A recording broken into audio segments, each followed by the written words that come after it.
क्या है माह रमजान? रमजान आया, जन्नत के दरवाजों को खोल दिया गया।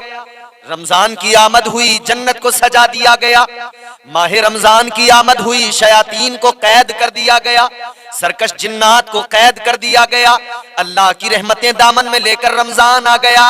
अल्लाह तबारक व तआला का मेहमान बनकर आ गया, बरकतें लेके आ गया। साल के 11 महीने बंदा जो नहीं खा पाए, अल्लाह ताला का करम देखो, रमजान में अल्लाह वो तमाम नेमतें अता फरमाता है। गरीब से गरीब आदमी साल भर जो सोचता रहता है कि ये अमीर खाते हैं, ये हम गरीबों की किस्मत में कहां, मगर अल्लाह रमजान की बरकतों के सबब वो गरीबों को भी अता फरमा देता है। याद रखना मेरे अजीजों, कल मैदान महशर में अल्लाह हिसाब लेगा हर चीज का। और कहने वाले ने कहा, जर्रा जर्रा हश्र में कांटे पे तोला जाएगा, जर्रा जर्रा हश्र में कांटे पे तोला जाएगा, किबरिया के सामने हरगिज न बोला जाएगा। हिसाब लेगा अल्लाह।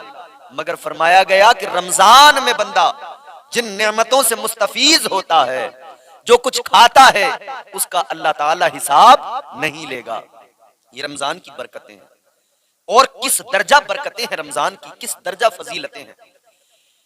रमजानुल मुबारक अल्लाह तबारक व तआला का मेहमान बन के आता है तो कितनी रहमतें साथ लाता है। किसी का रमजान में इंतकाल हो जाए, कोई हालत ईमान में रमजानुल मुबारक के अंदर ईमान की हालत में दुनिया से चला जाए, ईमान की हालत में उसको मौत आ जाए, फरमाया गया वो अज़ाबे कब्र से महफूज हो जाता है, उससे कोई हिसाब नहीं लिया जाएगा। अब रमजान में हमारी आंखें जो देखती हैं, हम जो देखते हैं वो जाहिर देखते हैं, बातिन तो अल्लाह जानता है। हमने देखा रमजान में गुनाहगार मर गया, हमारी आंखों ने देखा रमजान में एक ऐसा शख्स जिसकी जिंदगी गुनाहों में गुजर रही थी वो मर गया, उसका इंतकाल हुआ। लोग आपस में कानों में बातें करने लगे, सरगोशियां करने लगे, रमजान में मरा है मगर गुनाहगार था। कहने लगे भाई गुनाहगार था तो कैसे बख्शा जाएगा, गुनाहगार था तो कैसे अज़ाब कब्र से महफूज होगा, कैसे सवालाते नकीरैन से महफूज हो जाएगा। याद रखना मेरे अजीजों, अरे नेक इंसान तो रमजान के अलावा भी दुनिया से जाए तब भी उस पे अल्लाह का करम होता है। नेक परहेजगार रमजान के अलावा भी दुनिया से जाए तब भी वो अज़ाब कब्र से महफूज हो जाता है। रमजान की फजीलत तो यही है, अगर गुनाहगार भी मर जाए तो वो गुनाहगार भी अज़ाब कब्र से महफूज हो जाता है। शर्त इतनी है कि ईमान की हालत में मरे, ईमान की हालत में उसे मौत आए। ये रमजान की फजीलत है। गुनाहगार भी अगर मरा ना अज़ाब कब्र से महफूज हो जाएगा। शर्त यह है ईमान की हालत में मरा हो, ईमान की हालत में मौत आई हो, ईमान की हालत में मरा हो। अगर हालत कुफ्र में मर गया, बज़ाहिर वो हमें चाहे जितना बड़ा मुत्तकी नजर क्यों ना आता हो, आजकल बड़े बड़े मुत्तकी लोग जो जाहिरी तौर पर मुत्तकी नजर आते हैं, उनके सजदों का यह आलम कि उनकी पेशानी पे सजदों का दाग बन जाता है, निशान बन जाता है, मगर दिल ईमान से खाली, अजमत मुस्तफा के कायल नहीं है तो अल्लाह ने उनके दिलों पर मोहर लगा दी। अल्लाह ने कुरान मजीद में ऐसे लोगों के लिए फरमा दिया, परवरदिगार का कुरान फरमाता है खतमल्लाहु अला कुलूबिहिम व अला समइहिम व अला अबसारिहिम गिशावा व लहुम अज़ाबुन अज़ीम।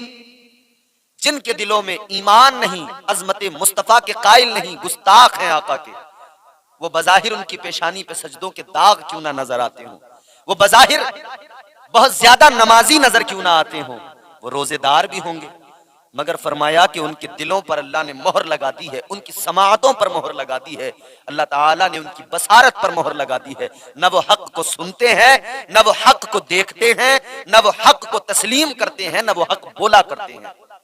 तो ऐसे लोग जो बज़ाहिर हमें बड़े मुत्तकी नजर आते हैं, रमजान में मर गए, लोग कह रहे हैं जन्नत में जाएगा, जन्नत में जाएगा, लेकिन ईमान की हालत में नहीं मरा है तो वो जन्नत तो बड़ी चीज है मियां, जन्नत की खुशबू भी नहीं मिलेगी। मगर याद रखना मेरे अजीजों, अगर गुनाहगार था, उसने गुनाह किए और हालत ईमान में दुनिया से गया कि ईमान सलामत था, तो रमजान की फजीलत यह है कि अल्लाह ताला उस पर यह करम फरमाता है कि अल्लाह उसे अजाब कब्र से महफूज कर देता है। बाकी यौम हिसाब अल्लाह फैसले करेगा, दाईमी फैसले अल्लाह के हैं, कौन जन्नत में रहेगा। लेकिन हाँ, अहादीस का जो मफहूम है वो मैंने बयान कर दिया। और जरा सुनो मेरे अजीजों, परवरदिगार आलम खालिक़े कायनात ने जो हमें रसूल अता फरमाया, अल्लाह के प्यारे महबूब ने हमें क्या कुछ बताया और क्या सिखाया।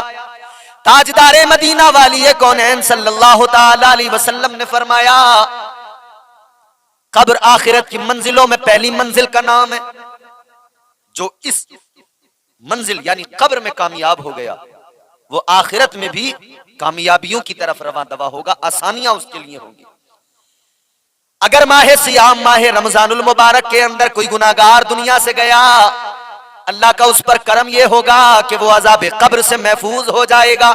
और जब यहां अल्लाह का करम होगा तो आखिरत की मंजिलें भी जन्ने गालिब है, गुमान है, गालिब गुमान कि अल्लाह उस पर करम करेगा, आखिरत की मंजिलों में भी आसानी होगी। मगर हाँ, एक चीज याद रहे, एक वो है गुनाहगार तो है मगर रमजान की कद्र करता है। उसकी जिंदगी गुनाहों में तो गुजर रही थी मगर रमजान की कद्र किया करता था। माह रमजानुल मुबारक की कद्र करने वाले पर भी अल्लाह का बड़ा एहसान, बड़ा इनाम होता है। और बज़ाहिर सजदे करने वाला, इबादत करने वाला मगर रमजान की कद्र न करे तो याद रखना, परवरदिगारे आलम के प्यारे महबूब वालिए कायनात, जाने कायनात, फखरे कायनात हुजूर नबी अकरम सल्लल्लाहु ताला अलैहि वसल्लम ने फरमाया कि कल मैदान महशर में जब अमाल तोले जा रहे होंगे, जब अमाल का वजन किया जा रहा होगा, जब मीजान पर लोगों के अमाल तोले जा रहे होंगे, अल्लाहु अकबर कबीरा, एक बंदे के अमाल का वजन किया जा रहा होगा कि एक आने वाला आएगा, आने वाला आकर कहेगा, ए मौला, ये जिस बंदे के अमाल तोले जा रहे हैं, या अल्लाह इसे जन्नत में दाखिल ना करना, या अल्लाह इसे जन्नत में ना भेजना। अल्लाह की अदालत में आकर वो मुकद्दमा कर देगा, अल्लाह की बारगाह में आकर वो कहेगा, मौला इसे जन्नत में ना भेजना, इसे जन्नत का हकदार ना बनाना। अब ये इंसान कहेगा, या अल्लाह मैं इसे तो जानता भी नहीं हूं, ये कौन है, ये कौन आया जो मुझे जन्नत से रोक रहा है, ये कौन आया जो मुकद्दमा कर रहा है, ये कौन आया जो आकर कह रहा है मौला कि मैं जन्नत में नहीं जाऊं। अल्लाह ताला फरमाएगा,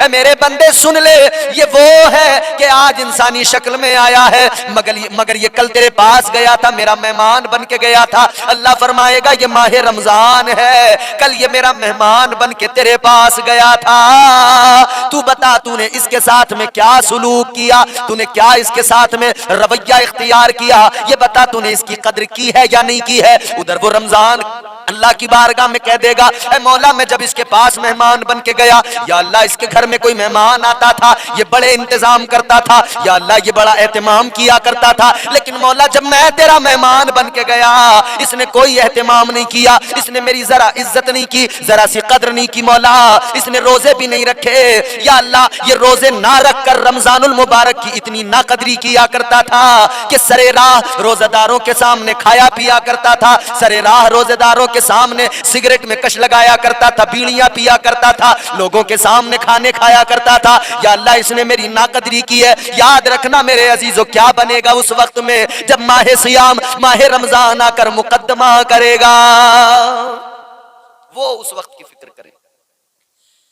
तो बज़ाहिर अच्छा रमजान क्या है, ये अल्लाह और बंदे के दरमियान एक ऐसा राज है ना जिसको कोई नहीं जानता, रब जानता है और बंदा जानता है। रोजा एक राज है, एक रोजेदार इंसान और एक वो इंसान जिसने रोजा नहीं रखा, दोनों को सामने खड़ा किया जाए, फिर कोई बता नहीं सकता किसका रोजा है किसका नहीं है, जब तक कि रोजेदार खुद ना बताए कि मेरा रोजा है और वो दूसरा खुद ना बताए कि मेरा रोजा नहीं है। तो ये राज है, अल्लाह जानता है, बंदा जानता है। इसीलिए फरमाया कि रोजा अल्लाह ने फरमाया मेरे लिए है, इसकी जज़ा मैं। और फरमाया गया हदीस का मफहूम है कि रोजेदारों को कल मैदान महशर में रोजे की जज़ा के तौर पर परवरदिगार का दीदार होगा। याद रखना मेरे अजीजों, जिसे अल्लाह का दीदार हो जाए, जिसे रब मिल जाए, उसे सब मिल जाए। तो अल्लाह तबारक व तआला ने माह सियाम अता किया, ये प्यारा मुकद्दस पाकीज़ा महीना रमजान अता किया, इसकी कद्र करें। रमजान में इंसान दुनिया से रुखसत हो, कितनी बरकतें हैं रमजान की, कितनी फजीलतें हैं रमजान की। रमजान में बंदा दुनिया से रुखसत हुआ है, हालत ईमान में मरा है, अल्लाह का फजल देखें, अजाब कब्र से महफूज हो गया। आका फरमाते हैं जो यहाँ कामयाब कब्र में, वो वहां भी कामयाब हो जाएगा, आसानियां होंगी उसके लिए। तो रमजान में मरने वाला आसानियों का हकदार बन जाएगा। रमजान में मरने वाला अजाब कब्र से महफूज हो जाएगा। कोशिश करें, अल्लाह से दुआ किया करें, या अल्लाह हमें मौत आए तो माह सियाम में आए, रमजान में आए। अल्लाह की बारगाह में हाथों को उठा उठा कर दुआ किया करें, या अल्लाह अगर मौत आए तो रमजान में आए। और मौला दुआ तो ये है रमजान में आए, और रमजान में भी जुमा के दिन मौत आए। और इससे भी आगे दुआ करें, मौला मौत आए तो उस वक्त में आए जब तेरे महबूब का रोजा सामने हो, और रमजानुल मुबारक में जुमे का दिन हो, तेरे हबीब के दयार में मौत आ जाए।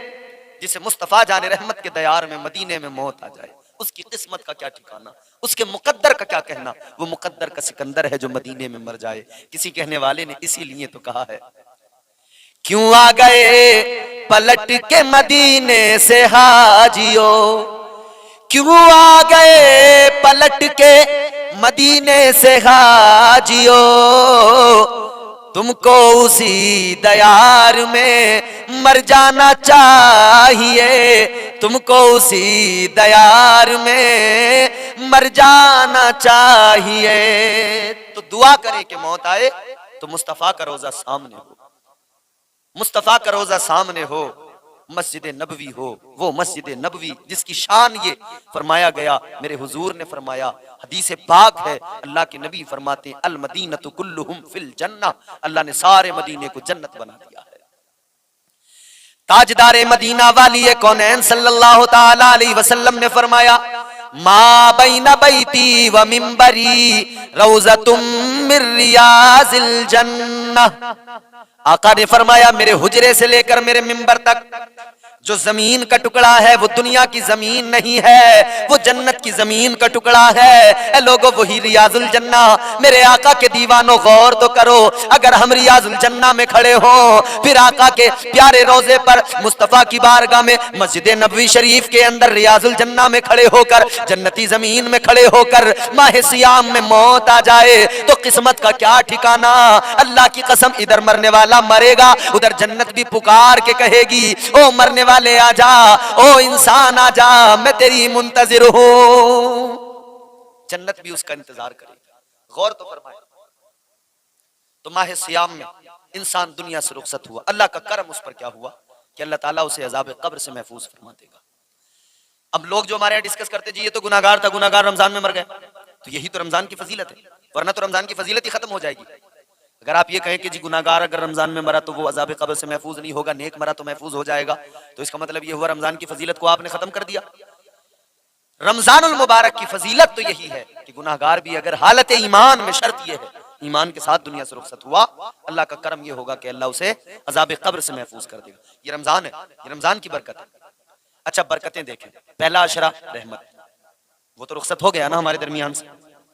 अब 15 रोजे पूरे हो गए, अब आगे हम चल रहे हैं। हमारे बुजुर्ग फरमाते हैं कि रमजान की गिनती जो है ना वो 1 से लेकर 15 तक जब चलती है ना तो ऊपर को चलती है, 1 2 3 4, फिर कहते हैं 1 रोजा हो गया, 2 रोजे हो गए, 3 रोजे हो गए, 4 हो गए, 5 हो गए, लेकिन 15 के बाद में फिर गिनती पीछे को चलने लगती है। फिर लोग कहते हैं अब 14 रह गए, अब 13 रह गए, अब 12 रह गए, अब 11 रोजे रह गए, अब 10 रह गए, फिर ये गिनती पीछे को चलने लगती है। फिर जितने भी रमजान के मुहिब्बीन हैं, मोहब्बत करने वाले माह सियाम से, उनकी आंखों में आंसू आने लगते हैं, वो रोने लगते हैं ज़ारो कतार, कहते हैं मौला ये तेरा मेहमान आया था मगर ये रुखसत हुआ चाहता है, अब ये रुखसत होना चाहता है, रुखसत हुआ जा रहा है। ए लोगों, दूसरा अशरा है, दूसरा अशरा फरमाया मेरे आका ने, ताजदारे मदीना ने फरमाया, पहला अशरा रहमत और दूसरा है मगफिरत। मगफिरत मांग लो मेरे अजीजों, इस दूसरे अशरे में अल्लाह से मगफिरत मांग लो, इस दूसरे अशरे में दामन फैला फैला के अल्लाह से मांग लो मगफिरत। या अल्लाह मगफिरत फरमा दे, तौबा कर लो, या अल्लाह गुनाहगार है बख्श दे, मौला बख्शने वाला तू है, करम करने वाला तू है, खताओं को मुआफ करने वाला तू है। ए लोगों, अल्लाह का करम तो देखो, अल्लाह ने रमजान दे दिया, बख्शिशों का सामान दे दिया, अब ये हम पर है, हम अपनी बख्शिश के तलबगार बन जाए या रमजान की नाकदरी करके रमजान में अल्लाह की रहमतों को दामन में न लेकर हम यूं ही बदकिस्मत बदनसीब बने रह जाएं। तो कोशिश करें ज्यादा से ज्यादा रो रो के अल्लाह से दुआ करें, मौला तू बख्शने वाला है, इस माह सियाम की सदक़े में, माह रमजान के सदक़े में हमारी मग़फ़िरत फरमा दे, या अल्लाह हमें बख्श दे। मगर अफसोस तो उस वक्त होता है कि हम रमजान में बख्शिशें मांगने के बजाय और ही कुछ कामों में लग जाते हैं। और कई रमजान से तो मैं खुद भी तजुर्बा कर रहा हूं, देख रहा हूं, आप लोग भी बारहा सुन रहे होंगे, कई अफवाहें आती हैं। इस रमजान में भी एक अफवाह आई, कभी रमजान में लोग अफवाह लेकर आते हैं कि साहब कुरान मजीद के अंदर बाल निकल रहे हैं। पिछले बरस यही अफवाह चल रही थी, लोग कह रहे थे जी कुरान मजीद में बाल निकल रहे हैं। अरे कुरान मजीद जब पढ़ते हैं पूरे साल तो खोल कर देखते नहीं, तो क्या बाल नजर आए?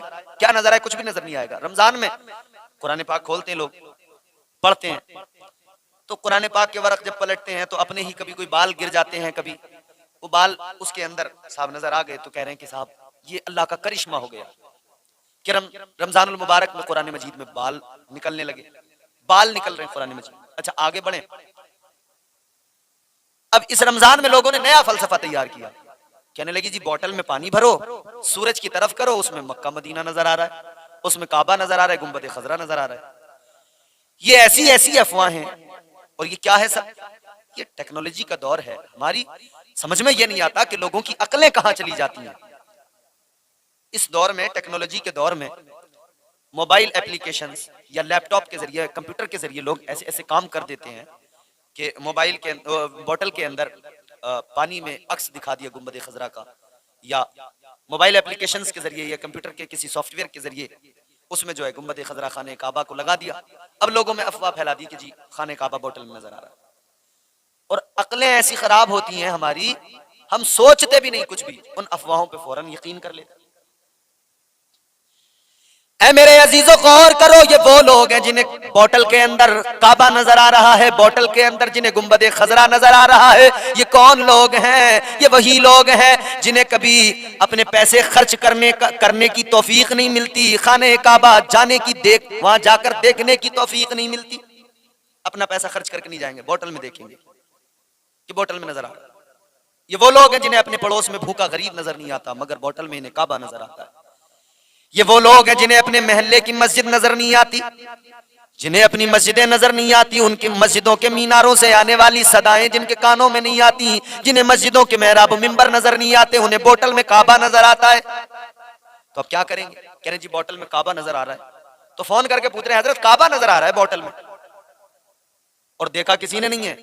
अफवाह, तुमको किसने बताया? कि जी हमने सुना, फला जगह से फोन आया था कि आज हमने बोतल में खाने काबा देखा है। तो रमजान में लोग ऐसी ऐसी अफवाहें।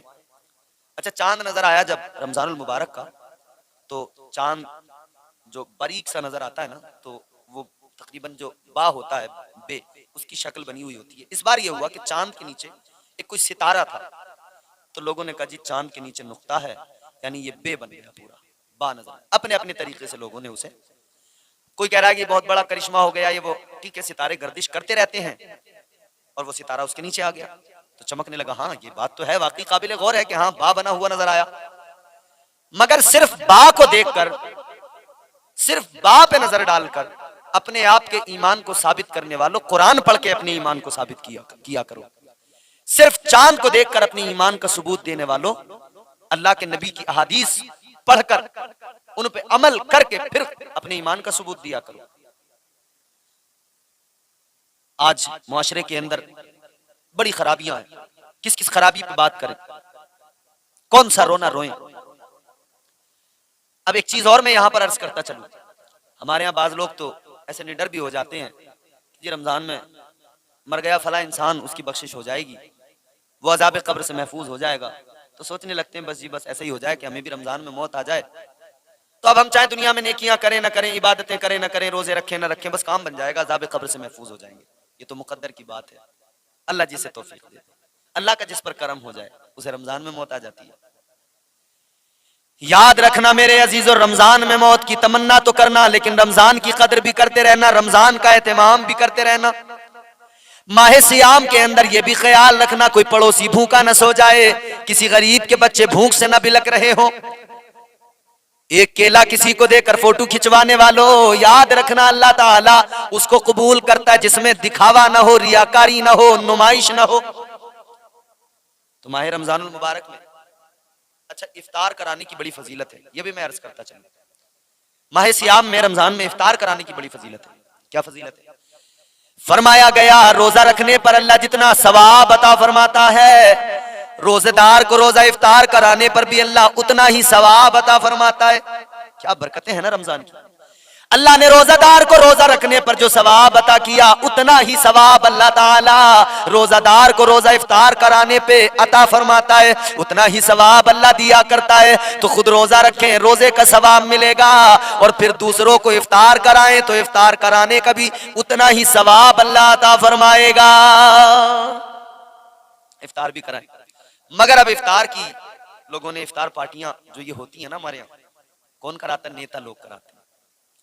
इलेक्शन का दौर चले तो नेता इफ्तार पार्टी देने लगते हैं। आता कौन है इफ्तार पार्टी में? जिससे वोट लेने होते हैं, जिससे नेताजी को फायदा होता है। हमने देखा मियां हो रही है इफ्तार पार्टी, और इफ्तार पार्टी में वो लोग आ रहे हैं जिनके रोजे नहीं है, जिन्होंने पूरे रमजान रोजे नहीं रखे। अब रोजादार तो पानी से खजूर से इफ्तार करके चला गया मस्जिद। ये तमाम जितने भी रोजा छोड़ने वाले थे गैर रोजेदार, उसमें गैर मुस्लिम भी शामिल होते हैं। फिर नुमाइश इतनी ज्यादा होती है। अब ये सारे के सारे वहां बैठे जी इफ्तार कर रहे हैं। इफ्तार करने के बाद में बिरयानी के भगोने आ रहे हैं, देगे आ रही हैं, ये उड़ाए चले जा रहे हैं बिरयानी।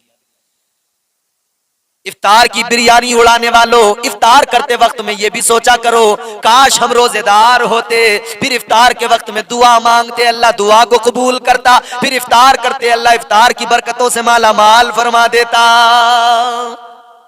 तो ये बन गया फैशन, इफ्तार पार्टी हो रही है, फला नेताजी इफ्तार पार्टी करा रहे, फला मालदार अमीर सेठ जी इफ्तार पार्टी करा रहे।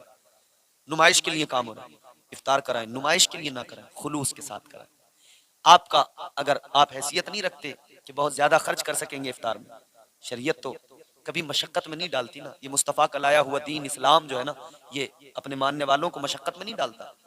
जरूरी नहीं है आप बहुत सारी बिरयानी, मुर्गा, कौरमा ये सब बनाएं, या बहुत सारे फ्रूट्स लेकर आए तब इफ्तार कराएं तब सवाब मिलेगा। शरीयत कहती है एक घूंट पानी किसी को दे के इफ्तार करा दिया, सवाब उतना ही मिलेगा। एक खजूर से किसी को इफ्तार करा दिया रोजेदार को, सवाब उतना ही अल्लाह ताला फरमाएगा। तो एक खजूर से इफ्तार कराएं या एक पानी के घूंट से इफ्तार कराएं, खुलूस के साथ कराएं, दिखावा ना हो, रियाकारी ना हो। अच्छा, बाज लोग क्या करते हैं, इफ्तार तो कराएंगे, रोजेदार को कुछ खिलाएंगे, मगर 4 जगह बैठ के जिक्र करेंगे कि साहब हमने फला साहब को इफ्तार कराया कल। फिर उनसे कहेंगे बताओ जी कैसा इंतजाम किया था हमने भरी महफिल में, कल हमने ये इंतजाम किया, वो इंतजाम किया, इन्हें तो हमने बुलाया था इफ्तार में, बताओ जी कैसा इंतजाम था। खुदारा ये नुमाइश ना करें, दिखावा ना करें, अल्लाह की रजा के लिए करें, खुलूस के साथ करें। बस नियत ये रहे जज़ा अल्लाह अता फरमाएगा, जज़ा देने वाली जात परवरदिगार की जात है, जज़ा अल्लाह अता फरमाएगा। खुलूस के साथ करें। रमजान में हर अमल खुलूस के साथ, आम दिनों में भी हर अमल खुलूस के साथ, लेकिन रमजान में तो बहुत ज्यादा मुहतात रहना होगा कि कहीं ऐसा ना हो कि तमाम। जनाबे हजरत खालिद बिन वलीद रज़ी अल्लाह ताला अन्हु की बड़ी बाकमाल शख्सियत है। वो खालिद बिन वलीद जिन्हें मेरे आका ने सैफुल्लाह का खिताब दिया, अल्लाह की तलवार कहा, वो खालिद बिन वलीद के जिनका नाम सुनकर ऐवाने कुफ्र में जलजला आने लगे, वो खालिद बिन वलीद जिनका नाम सुनकर दुश्मनाने इस्लाम घबराने लगते हैं, यहूदो नसारा के पैर उखड़ जाया करते थे, वो खालिद बिन वलीद। अल्लाह अल्लाह ज़बानों पर जिसका रौब ताले डाल दिया करता था, वो खालिद बिन वलीद जिसकी हैबत का ये आलम था, जिधर जाता दुश्मनाने इस्लाम छुपने के लिए जगह तलाश करने लगते थे। हजरत खालिद बिन वलीद रज़ी अल्लाह ताला अन्हु एक बेहतरीन मुदब्बिर भी हैं, एक बेहतरीन मुजाहिद भी हैं, और मेरे आका से बेपनाह मोहब्बत भी करते हैं। सरकारे कायनात फख्रे मौजूदात सल्लल्लाहु ताला अलैहि वसल्लम की गुलामी में आए। अल्लाह की कसम मुस्तफ़ा की गुलामी ने दुनिया में खालिद को चमका दिया। हजरत खालिद बिन वलीद रज़ी अल्लाह ताला अन्हु की शख्सियत, अल्लाह अल्लाह, आप एक बेहतरीन मुदब्बिर भी हैं, आप एक बेहतरीन मुजाहिद भी हैं, आप एक बेहतरीन सिपह सालार भी हैं, और सबसे बढ़कर ये कि आप मेरे आका के सच्चे आशिक हैं। मुस्तफ़ा करीम सल्लल्लाहु ताला अलैहि वसल्लम से बेपनाह मोहब्बत किया करते हैं। बचपन से ही जंगी सलाहियतों में माहिर थे, बचपन से ही ये सारी तालीमात हासिल की थी, जंगजू थे, मुदब्बिर भी थे। जंगी सलाहियतें ज़माने जाहिलियत में भी खालिद बिन वलीद की तस्लीम की जाती थी, और उहद के मौके पर, जंग उहद जब हुई है, सबसे पहले आपका नाम उभर कर उस मौके पर सामने आया। एक तरफ दुश्मनान इस्लाम का लश्कर है कुफ्फार और मुशरिकीन का, एक तरफ मेरे आका के चाहने वाले मुस्तफा करीम सल्लल्लाहु अलैहि वसल्लम के सहाबा हैं। मुकाबला होना है। दुश्मनान इस्लाम कुफ्फार और मुशरिकीन का जो लश्कर था उसमें एक दस्ते पर खालिद बिन वलीद को सिपह सालार बनाया गया था। मेरे मुस्तफा करीम सल्लल्लाहु अलैहि वसल्लम ने, एक चट्टान थी, एक पहाड़ था, पहाड़ी की चोटी पर चट्टान पर मेरे मुस्तफा ने एक दस्ता सहाबा का खड़ा किया तीरंदाजों का और फरमाया जब तक मैं ना कहूं नीचे मत आना। इधर बाकी सहाबा सफारा हो गए, सफे लगी हुई है, इधर मुसलमानों का लश्कर है, उधर दुश्मनों की फौज है। जंग शुरू हुई, देखते देखते मुसलमान गालिब आ गए। ऐसा जबरदस्त हमला मुसलमानों ने किया कि दुश्मनों के पैर उखड़ गए, भागने लगे। जब दुश्मनाने इस्लाम भागे तो मुसलमानों ने उनका ताक़ुब किया, उनका पीछा किया, माले गनीमत भी लूटने लगे। जिनको मेरे आका ने ऊपर खड़ा किया था उन्होंने जब नीचे का हाल देखा कि जंग तो जीत चुके हैं, तो सोचा चलो हम भी नीचे चलते हैं। अल्लाह अल्लाह, वो सहाबा भी नीचे आ गए। उन्होंने उस चोटी को, उस चट्टान को, उस पहाड़ी को छोड़ दिया जहां मेरे आका ने उनको खड़ा किया था। अल्लाह अल्लाह, इधर दुश्मनाने इस्लाम का लश्कर भागता चला जा रहा है और सहाबा ताक़ुब कर रहे हैं। मुजाहिदीन इस्लाम उनके ताक़ुब में लगे हैं। जिस दस्ते पर खालिद बिन वलीद सिपह सालार थे, भागते हुए इनकी नजर पड़ी कि उस चोटी से, उस मकाम से मुसलमान उतर चुके हैं। जब इनकी नजर पड़ी तो ये फौरन समझ गए कि यहां से अगर हमला कर दिया जाए तो मुसलमानों पर गालिब आया जा सकता है। खालिद बिन वलीद अपने दस्ते को मोड़कर दूसरी तरफ से उसी चट्टान पर ले आते हैं और देखते ही देखते जंग का नक्शा बदल जाता है। जो जंग मुसलमान जीत चुके थे, अब उसी जंग में मुसलमान पसपा हो रहे थे। अब उसी जंग में मुसलमान जो है पीछे हटने लगे थे। नक्शा बदल गया, जंग का सूरत हाल बदल गई। ये खालिद बिन वलीद की जंगी सलाहियतें थी कि जिन्होंने जीती हुई जंग को भी ऐसा एक नक्शा दिया कि वो जंग बराबरी पर खत्म हुई और मुसलमानों को जबरदस्त नुकसान पहुंचाया। खालिद बिन वलीद जब तक इस्लाम कबूल नहीं किया था, ईमान नहीं लाए थे, तब तक भी अपनी जंगी सलाहियतों में अलग पहचान रखते थे और पहचाने जाते थे। लेकिन जब इस्लाम कबूल कर लिया, जब मेरे आका के दामन से वाबस्ता हो गए, जब कलमा पढ़ लिया, तो फिर इनकी शख्सियत में निखार आ गया। फिर इनकी शख्सियत में ऐसा निखार आया, ऐसी रूहानी जिला मिली, ऐसी तकवीयत मिली कि फिर हजरत खालिद बिन वलीद रज़ियल्लाहु ताला अन्हु ने शाह रोम कि लश्कर जो 2 लाख की तादाद का लश्कर था जंग मोता के मौके पर, उस 2 लाख के लश्कर को 3000 सहाबा को साथ लेकर उसका मुकाबला किया और उस लश्कर को पसपा करके वापस आए। 9 तलवारें आपके हाथ से टूटी। मेरे आका ने उसी मौके पर हजरत खालिद बिन वलीद को सैफुल्लाह का खिताब दिया था।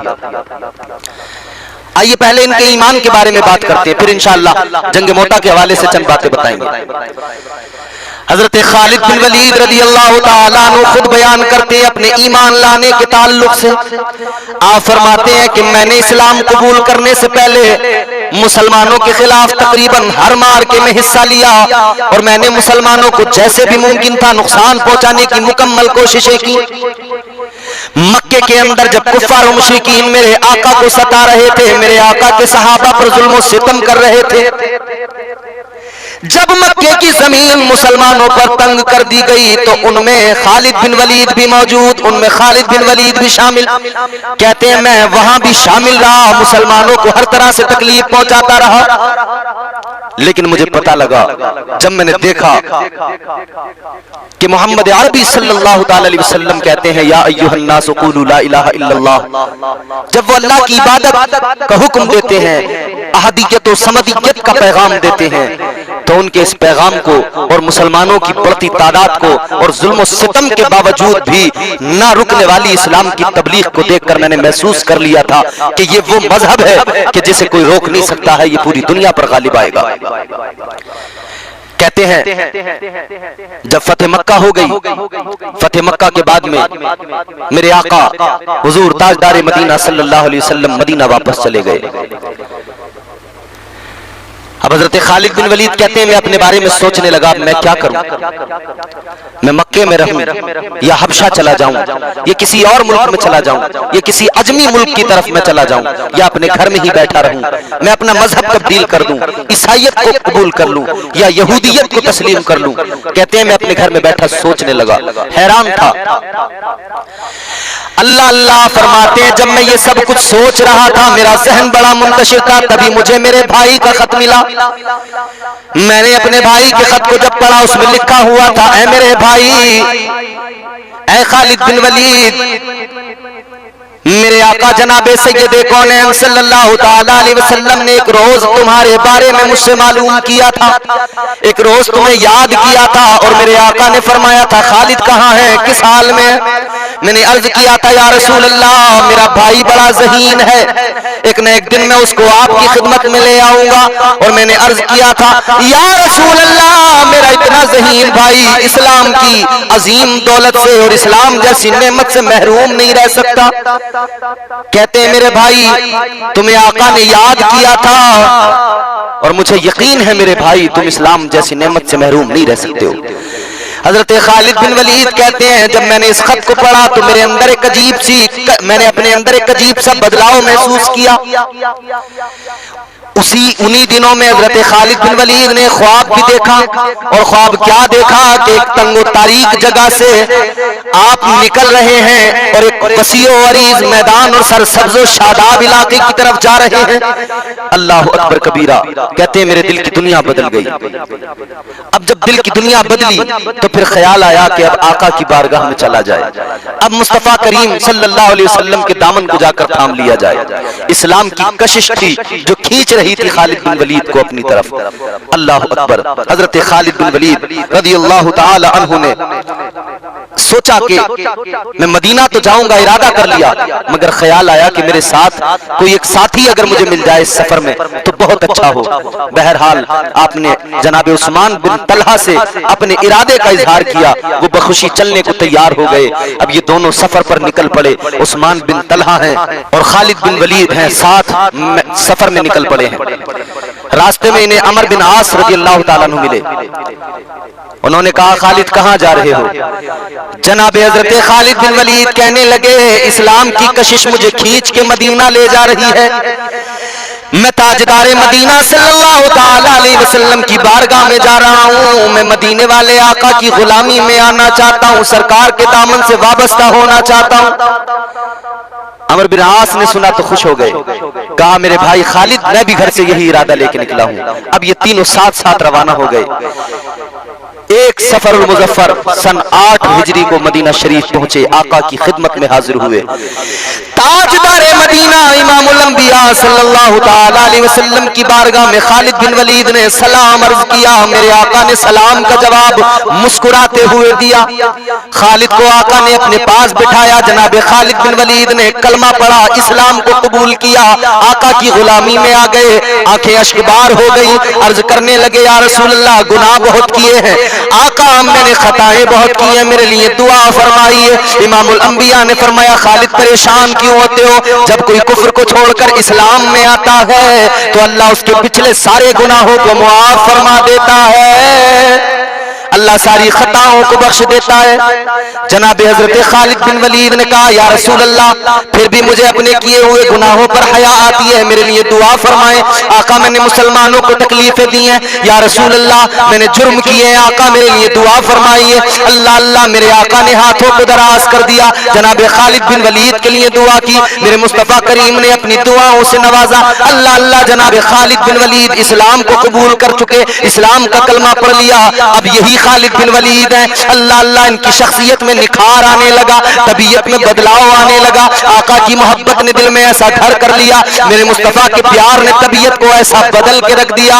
अल्लाह अल्लाह अब मेरे आका सल्लल्लाहु ताला अलैहि वसल्लम से इतना प्यार हो गया कि खालिद दुनिया से बेगाने हो गए। अब दुनिया की कोई परवाह नहीं रही, आका की जियारत करते। अल्लाह अल्लाह मुस्तफा करीम की सोहबत ने उनको साफ और शफाफ आईना बना दिया। अब यही खालिद बिन वलीद है। जंग मौता के मौके पर मेरे मुस्तफ़ा करीम सल्लल्लाहु ताला अलैहि वसल्लम ने एक लश्कर तैयार किया। चूंकि शाह रोम जो था उसने मदीने पर चढ़ाई की धमकी दी थी और मौता के मकाम पर एक सहाबी रसूल को भी उसने शहीद करवा दिया था। चंद वजूहात थी जिनकी बुनियाद पर अल्लाह के नबी ने एक लश्कर को तश्कील दी और ज़ैद बिन हारिसा रज़ियल्लाहु ताला अन्हु की क़यादत में उस लश्कर को मेरे आका ने रवाना किया। हज़रत ज़ैद बिन हारिसा को उसका कायद बनाया, सिपह सालार बनाया और मेरे आका ने फरमाया कि हज़रत ज़ैद बिन हारिसा अगर शहीद हो जाए तो इनके बाद में जाफर बिन अबी तालिब लश्कर के सिपह सालार होंगे और अगर ये भी मैदान जंग में शहीद हो जाए तो इनके बाद में जनाब अब्दुल्ला बिन रवाहा लश्कर की क़यादत संभालेंगे, लश्कर के कायद होंगे, झंडा संभालेंगे। अल्लाह अल्लाह। फिर मेरे आका ने फरमाया अगर वो भी शहीद हो जाए तो मुजाहिदीन इस्लाम अपना कायद, अपना सिपह सालार खुद चुन लें, खुद उसका इंतखाब कर लें। मेरे आका ने सहाबा को ये पैगाम दिया और फरमाया सुनो, बदअहदी न करना, किसी बच्चे को कत्ल न करना, किसी बूढ़े को कत्ल न करना, किसी औरत पर तलवार न उठाना, किसी गोशा नशीन राहिब की गर्दन न उड़ाना, किसी इमारत को मुनहदिम न करना, दरख्तों को काटना नहीं, जलाना नहीं, फसलों को तबाह बर्बाद न करना। मेरे आका ने ये नसीहतें की और लश्कर को रवाना कर दिया। मौता के मकाम पर यह लश्कर पहुंचा। मैं ज्यादा तवालत नहीं, इख्तिसार के साथ बता रहा हूं। मौता के मकाम पर लश्कर इस्लाम पहुंचा, जंग शुरू हुई। 3000 की तादाद सहाबा की, 2 लाख का लश्कर दुश्मनाने इस्लाम का। शाह रोम हिरकल ने 2 लाख का लश्कर भेजा। जंग हुई, घमासान की जंग हुई।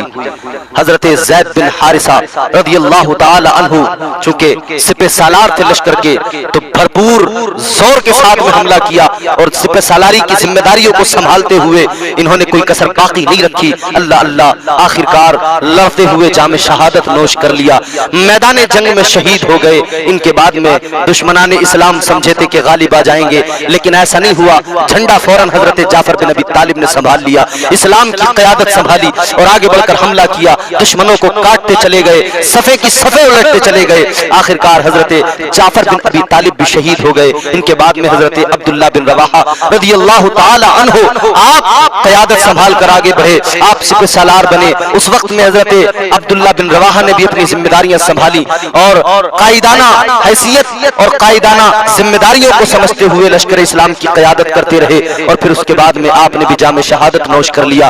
फिर लश्कर इस्लाम परेशान हो गया कि आखिर अब क्या किया जाए। तब फिर सारे लश्कर ने बाहमी मशवरे के बाद में हजरत खालिद बिन वलीद का इंतखाब किया और कहा कि खालिद तुम हमारे सिपह सालार बन जाओ। खालिद बिन वलीद को सिपह सालार बना दिया गया। अल्लाह अल्लाह, जनाब खालिद बिन वलीद ने इस्लाम का झंडा उठाया, सिपह सालारी को संभाला और आपने चंद मुजाहिदीन घुड़सवारों को जहां जंग हो रही है उससे थोड़ी दूर पर भेजा और फरमाया कि वहां पर तुम सिर्फ घोड़े दौड़ाते रहना। ये सहाबा चले गए, ये वहां पर घोड़े दौड़ाते रहे। घोड़े क्या दौड़ाए कि वहां पर गर्दो गुबार उड़ने लगा और घोड़ों की आवाज सुनकर, गर्दो गुबार देखकर दुश्मनाने इस्लाम को ऐसा लगा कि जैसे इस्लामी फौज आ रही है, जैसे मुसलमानों को कुमक आ रही है। अल्लाह अल्लाह, वो खाइफ हो गए, डर गए और पीछे हटने लगे। हजरत खालिद बिन वलीद ने उसी वक्त में जबरदस्त हमला किया और दुश्मनों को पीछे हटा दिया। मुजाहिदीन इस्लाम को दुश्मनाने इस्लाम के नरगे से निकाल लिया। उस मौके पर हजरत खालिद बिन वलीद के हाथ से 9 तलवारें टूटी। 9 तलवारें हजरत खालिद बिन वलीद के हाथ से टूटी। इस्लाम के तमाम मुजाहिदीन को हजरत खालिद बिन वलीद ने महफूज तरीके से वहां से निकाला। फिर जंग हुई। आखिरकार हजरत खालिद बिन वलीद रज़ियल्लाहु ताला अन्हु की जंगी सलाहियतों का लोहा माना गया। जब मदीना तशरीफ लाए इस जंग के बाद में तो मेरे मुस्तफ़ा करीम सल्लल्लाहु ताला अलैहि वसल्लम ने खालिद बिन वलीद रज़ियल्लाहु ताला अन्हु को सैफुल्लाह के खिताब से नवाजा, अल्लाह की तलवार। इसके बाद में हर मौके पर हजरत खालिद बिन वलीद ने अपनी शुजाअत और अपनी बहादुरी का लोहा मनवाया। जब मेरे आका जनाब सय्यदे कौनैन सल्लल्लाहु ताला अलैहि वसल्लम आप दुनिया से रुखसत हुए, हजरत अबू बकर सिद्दीक रज़ियल्लाहु ताला अन्हु खलीफा बने तो झूठी नबूवत के दावेदार खड़े हो गए। एक तुलैहा नामी शख्स था, उसने नबूवत का दावा किया। मुसैलमा कज़्ज़ाब तो पहले ही नबूवत का दावा कर चुका था। हजरत अबू बकर सिद्दीक रज़ियल्लाहु ताला अन्हु ने अंसार और मुहाजिरीन का एक लश्कर तैयार किया और हजरत खालिद बिन वलीद की क़यादत में उस लश्कर को भेजा। सबसे पहले तुलैहा जहां था वहां भेजा, उसको वासिले जहन्नम किया हजरत खालिद बिन वलीद ने। उसके बाद में फिर ये लश्कर हजरत खालिद बिन वलीद की क़यादत में मुसैलमा कज़्ज़ाब जाकर टकराया, वहां पर जंग हुई, बहुत घमासान की जंग हुई और वहां पर भी हजरत खालिद बिन वलीद को फतह मिली, आपको वहां पर भी नुसरत मिली और दुश्मन गाजर मूली की तरह काटे गए। अल्लाह अकबर। इसके अलावा कई मकामात, कई मार्के ऐसे हुए कि हजरत खालिद बिन वलीद के कदमों को, बढ़ते कदमों को कोई रोक न सका। एक मौका ऐसा आया कि जब इस्लामी फौज पसपा होने लगी, हजरत खालिद बिन वलीद हर मौके पर कामयाब होते थे, लेकिन एक मौका आया कि जब पसपा होने लगे मुसलमान, तो एक सहाबी ने कहा कि खालिद, आज लगता है जैसे हमारी कज़ा आ गई है। हजरत खालिद बिन वलीद ने कहा था, हाँ लगता तो मुझे भी ऐसा ही है, इसलिए कि ये सब मेरी वजह से है। मेरे पास एक टोपी जिसमें आका के मुंह मुबारक, सरकार के बाल मैंने सी लिए थे, मैं उस टोपी को अपने साथ रखता था हर जंग में और अल्लाह मुझे कामयाब करता था। आज वो टोपी मैं घर पे भूल आया, मैं उस टोपी को इस मौके पर, इस जंग के दौरान निकलते हुए घर पे भूल आया, वो टोपी मेरे पास नहीं है, शायद इसीलिए ये मुसीबत हम पर आई है। अल्लाह अकबर कबीरा। ये हजरत खालिद बिन वलीद ने फरमाया। लेकिन इधर आपकी बीवी ने जब उस टोपी को घर में देखा, आपकी ज़ौजा ने, तो आप उस टोपी को लेकर घर से निकल पड़ी सवार होकर। वो आवाज लगा के कह रही है, आका मेरी मदद कीजिए, आका मुझ पर रहम फरमाइए, जाल में हिरनी फंसी हुई है। आका की बारगाह में अर्ज करते हैं, या रसूल अल्लाह मेरी मदद फरमाइए। इमामुल अंबिया ताजदारे मदीना सल्लल्लाहु ताला अलैहि वसल्लम से वो हिरनी अर्ज करती है, या रसूल अल्लाह मेरे दो छोटे छोटे बच्चे हैं, वो गार के अंदर मौजूद है। आका मुझे शिकारी ने यहाँ पर कैद कर लिया है। आका अगर मुझे आप यहाँ से आजाद करा दें, मैं वादा करती हूँ अपने बच्चों को दूध पिलाकर वापस आ जाऊंगी। या रसूल अल्लाह ताजदार मदीना करम फरमाइए, थोड़ी मोहलत अगर मिल जाए, मैं जाकर बच्चों को दूध पिलाकर वापस आ जाऊंगी। इमामुल अंबिया से वादा कर रही है हिरनी, और गोया वो कह रही है ज़बान हाल से, वो दुनिया को भी पैगाम दे रही है कि वादा सैयदे कौनैन से कर रही हूं, वादा जरूर वफा करूंगी।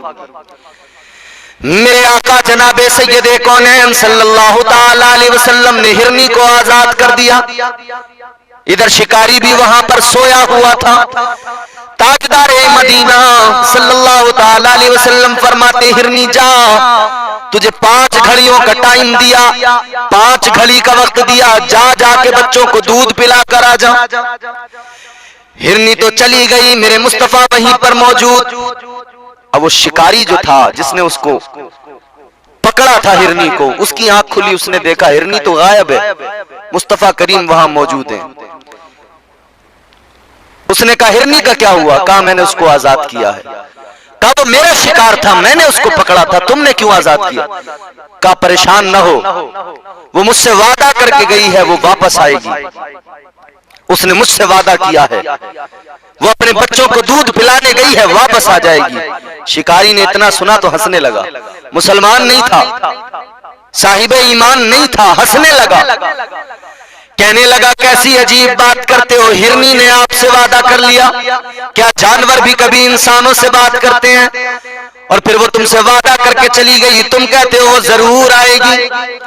मेरे आका फरमाते नादान, उसने मुझसे वादा किया है, वो जरूर वापस आएगी, और जब तक वो नहीं आएगी मैं जमानत के तौर पर तेरे पास रहूंगा। जब तक हिरनी नहीं आ जाएगी मैं यहीं पर रहूंगा, मैं कहीं नहीं जाऊंगा। वो हैरत में है, महवे तमाशा है कि आखिर मुअम्मा क्या है। हिरनी ने इनसे बात की, वादा कर लिया, चली गई। उसने कहा आप कौन हैं? मेरे आका फरमाते हैं सुन, मेरा नाम मोहम्मद है सल्लल्लाहु ताला अलैहि वसल्लम, और मैं अल्लाह का नबी हूं, मैं इमामुल अंबिया हूं। अल्लाहु अकबर। इतना सुना वो शिकारी कहने लगा आप कहते हैं हिरनी वापस आएगी, कहने लगा अगर हिरनी वापस आ गई तो मैं मान जाऊंगा, आपको सच्चा मान लूंगा, आपकी नबूवत को मान लूंगा, आपका कलमा पढ़ लूंगा। 5 घड़ियों का वक्त मेरे आका ने दिया था, लेकिन 4 घड़ियों में वापस आ गई हिरनी अपने बच्चों को साथ लेकर। दोनों बच्चों को साथ लेकर आई। ताजदार मदीना सल्लल्लाहु ताला अलैहि वसल्लम भी मौजूद है। शिकारी देख रहा है, कभी हिरनी की तरफ देखता है, कभी मेरे आका की तरफ देखता है, हैरान है कि हिरनी वापस कैसे आ गई। हिरनी आई, आकर उसने आका के कदमों में सर रख दिया, सर को सजदे में डाल दिया। हिरनी के बच्चों ने भी सर को सजदे में डाल दिया। अल्लाह अल्लाह, मेरे आका फरमाते हिरनी तू बड़ी जल्दी आ गई, तुझे मैंने 5 घड़ियों का वक्त दिया था, लेकिन तू 4 घड़ी में वापस आ गई। अल्लाह अल्लाह, मेरे आका ने जब इतना फरमाया, हिरनी अर्ज करने लगी या रसूल अल्लाह, वादा किसी और से नहीं किया था, आपसे किया था। आका जब मैं पहुंची अपने बच्चों के पास तो मेरे बच्चों ने मुझे देखा। अल्लाह अल्लाह, बच्चों ने कहा कि आज कहां से आ रही हो, तुम्हारे अंदर से अजीब सी महक आ रही है, आज अलग सी खुशबू आ रही है। हिरनी कहने लगी सुनो, मेरे अंदर जो आज खुशबू आ रही है, ये खुशबू इसलिए आ रही है कि इमामुल अंबिया ताजदार मदीना सैयदे कौनैन सल्लल्लाहु ताला अलैहि वसल्लम का दस्ते अक़दस मुझ पे लग गया है। ये मुस्तफा करीम के हाथ की बरकत है कि मेरे जिस्म से अलग सी खुशबू आने लगी। कहती है मैंने अपने बच्चों को सारा वाकया सुनाया, मैंने कहा कि तुम्हें दूध पिलाकर वापस भी जाना है। बच्चे कहने लगे कि आज तुम्हें मुस्तफा करीम सल्लल्लाहु ताला अलैहि वसल्लम ने आजाद किया है और तुम वादा करके आई हो, और जब तक तुम वापस नहीं जाओगी अल्लाह के महबूब जमानत के तौर पर वहीं पर ठहरेंगे, वहीं पर मौजूद रहेंगे। लिहाजा हमें दूध नहीं पीना, चलो चलो जल्दी चलो, इसलिए कि अगर देर करोगी हमें दूध पिलाने के लिए रुक जाओगी, देर करोगी तो इतनी देर तक आका को वहीं पे ठहरना पड़ेगा, आका को वहीं वीराने में जंगल में रुकना पड़ेगा, इसलिए आका को तकलीफ होगी, मुस्तफा करीम को इससे परेशानी होगी, तकलीफ पहुंचेगी। अम्मा हम भूखा तो रह सकते हैं, दूध पिए बगैर तो रह सकते हैं, लेकिन आका को तकलीफ पहुंच जाए ये हमें गवारा नहीं है।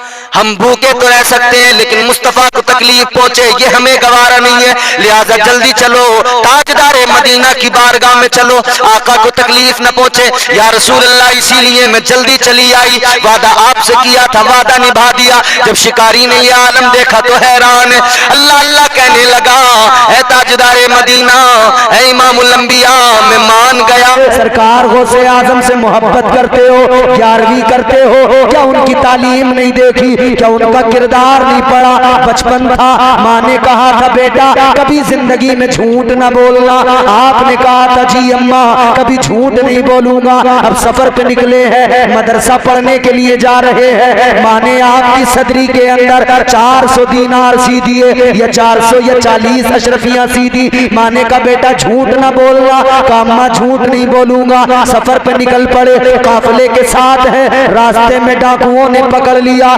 डाकुओं ने काफिले को घेर लिया, सबसे मालो असबाब लूटने लगे, सबका सामान लूटने लगे। एक डाकू सरकार गौसे आजम के पास आया, आकर कहने लगा बच्चे तेरे पास क्या है, ला दे जल्दी दे। सरकार गौसे आजम ने फरमाया बचपन था, मगर देखो फरमाते हैं मेरे पास 40 अशरफियां हैं। बचपन था मगर माँ ने तरबियत दी थी बेटा झूठ मत बोलना, झूठ मत बोलना। तो आपने कहा मेरे पास 40 अशरफियां हैं। डाकू को लगा बच्चा है वैसे ही कर रहा है मुझसे, उसे यकीन ही नहीं आया, चला गया। दूसरा आया, उसने पूछा, उसने जाके सरदार को बताया कि एक बच्चा है। डाकुओं का सरदार आया, सरदार आकर कहने लगा ऐ बच्चे बताओ क्या है तुम्हारे पास। कहने लगा, डाकुओं का सरदार कहता क्या है तुम्हारे पास। आपने फरमाया 40 अशरफियां हैं। कहां हैं? फरमाने लगे सदरी के अंदर सिली हुई हैं। सदरी को उतारा गया, इमाम साहब सदरी को उतारा गया, फाड़ के देखा गया, अंदर 40 अशरफियां निकली। डाकुओं के सरदार की आंखों में आंसू आ गए। कहने लगा बेटा तू चाहता तो इन्हें बचा लेता, झूठ बोलना था बस तुझे, तूने झूठ क्यों नहीं बोला, सच क्यों बताया। सरकार गौसे आजम ने फरमाया मैंने घर से निकलते हुए अपनी माँ से वादा किया था, मेरी माँ ने मुझसे कहा था बेटा झूठ नहीं बोलना, तो मैं झूठ कैसे बोलता, माँ से वादा करके आया था। डाकुओं के सरदार की आंखों में आंसू आए, कहने लगा एक तू है बच्चे, माँ से वादा किया है झूठ नहीं बोलूंगा, तो तू झूठ नहीं बोल रहा, और एक मैं हूँ, मैंने भी अपने रब से वादा तो कर लिया, ऐ अल्लाह मैं तेरी इताअत करूंगा, तेरे महबूब की इताअत करूंगा, मगर मैं डकैती करने लगा, इताअत से दूर हो गया, फर्माबरदारी से दूर हो गया, नाफरमान बन गया।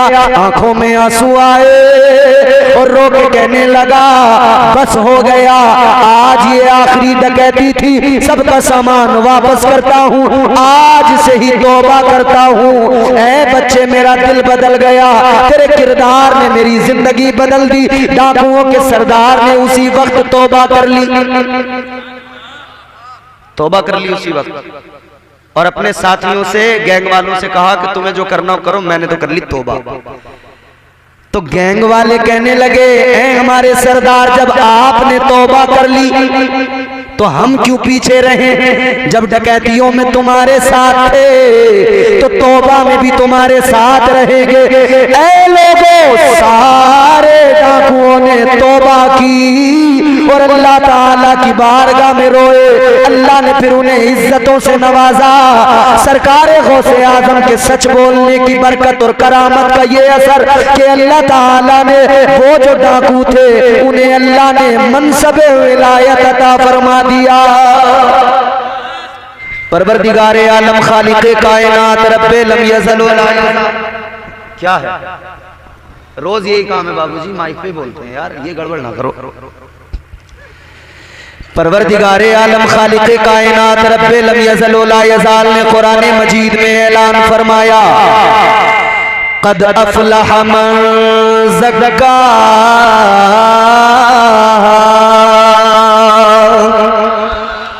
ऐसे काम नहीं बनेगा, जोर से बोलना पड़ेगा आपको, अलग अलग आवाजें नहीं, एक साथ मिलकर बोलें सुभान अल्लाह। अल्लाह का कुरान कहता है वो कामयाब हो गया जिसने अपने नफ्स को पाक कर लिया। कामयाबी की जमानत कुरान ने दी, करना सिर्फ इतना है अपने नफ्स को पाक करना, नफ्स के पीछे नहीं जाना, उसकी इत्तिबा नहीं करना, बल्कि उसको अपना गुलाम बनाना है। अजीजा ने गिरामी वकार, आप कहेंगे नफ्स क्या होता है, किस चीज का नाम है नफ्स,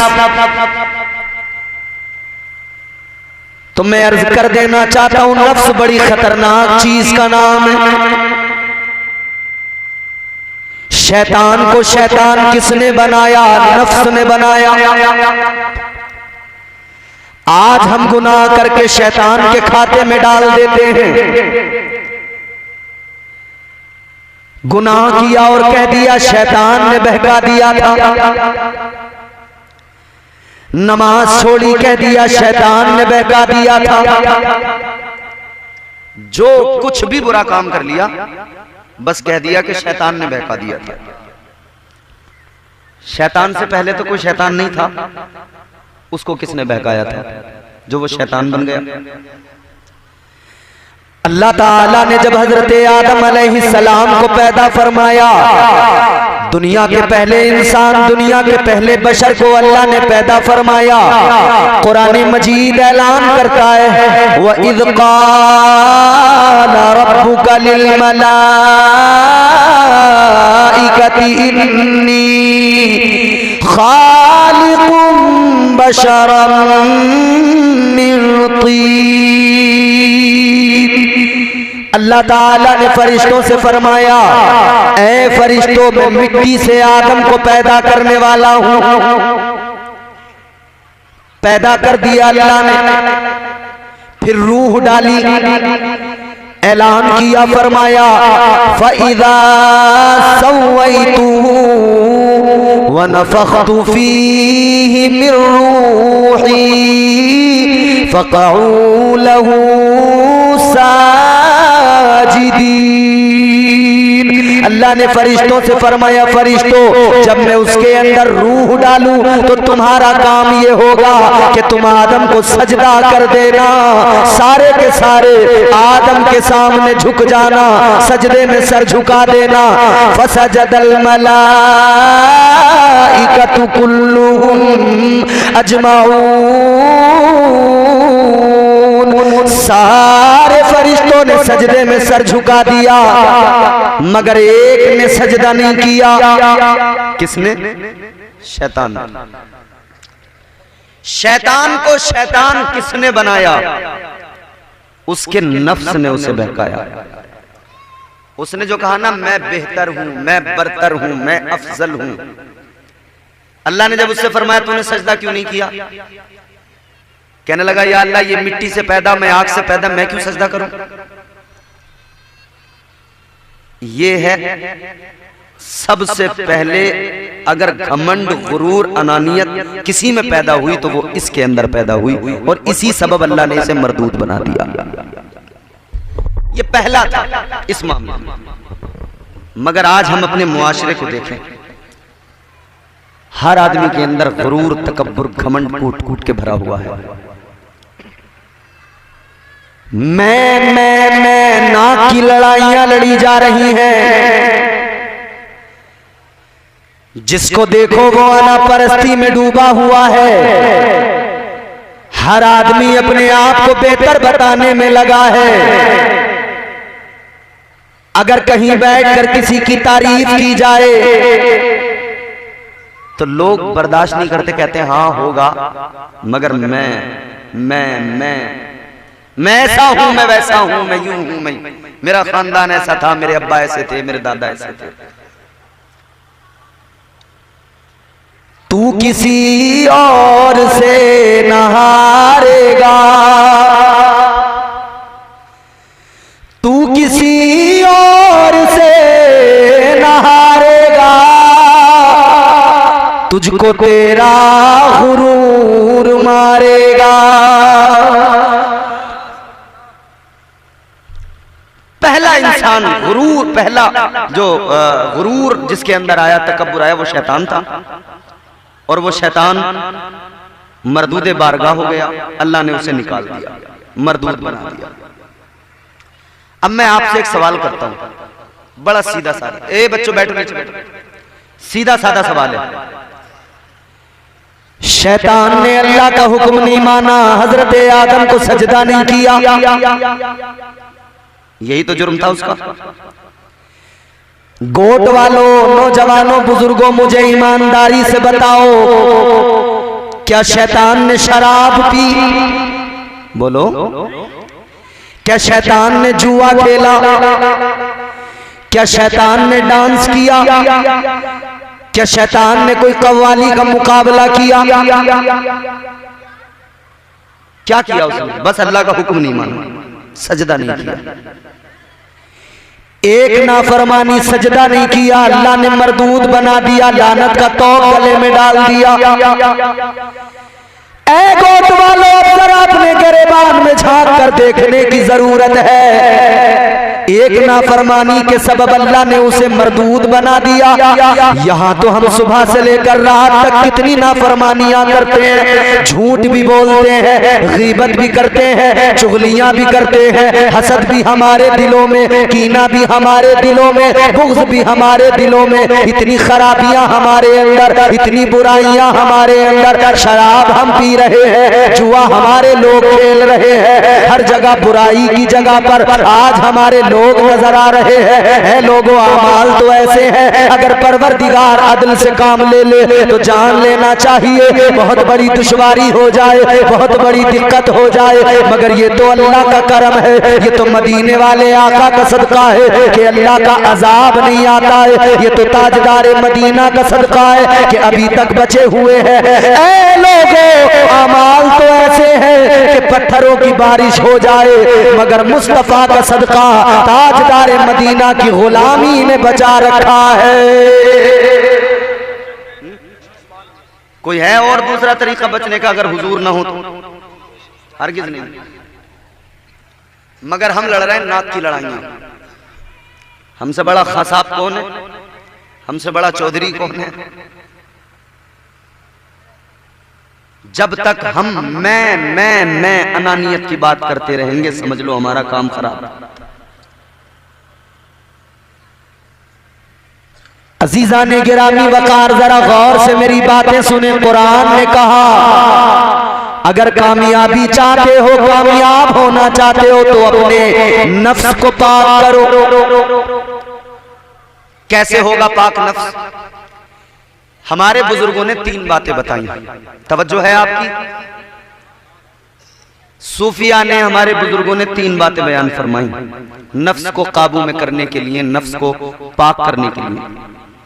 पहली चीज कम खाना। क्या? दूसरा कम सोना। तीसरा कम बोलना। और ये तीनों चीजें ऐसी हैं, हमारी सारी तवज्जो खाने पे ही तो है। बस पता लग जाए रेस्टोरेंट कहां खुला है नया, तो ये अपाचे उठा उठा के नौजवान पल्सर उठा उठा के ऐसे भागते हैं। हजरत, अरे कि नवाब के यहां चलेंगे, आज नवाब के यहां महाराजा थाली खा के आएंगे।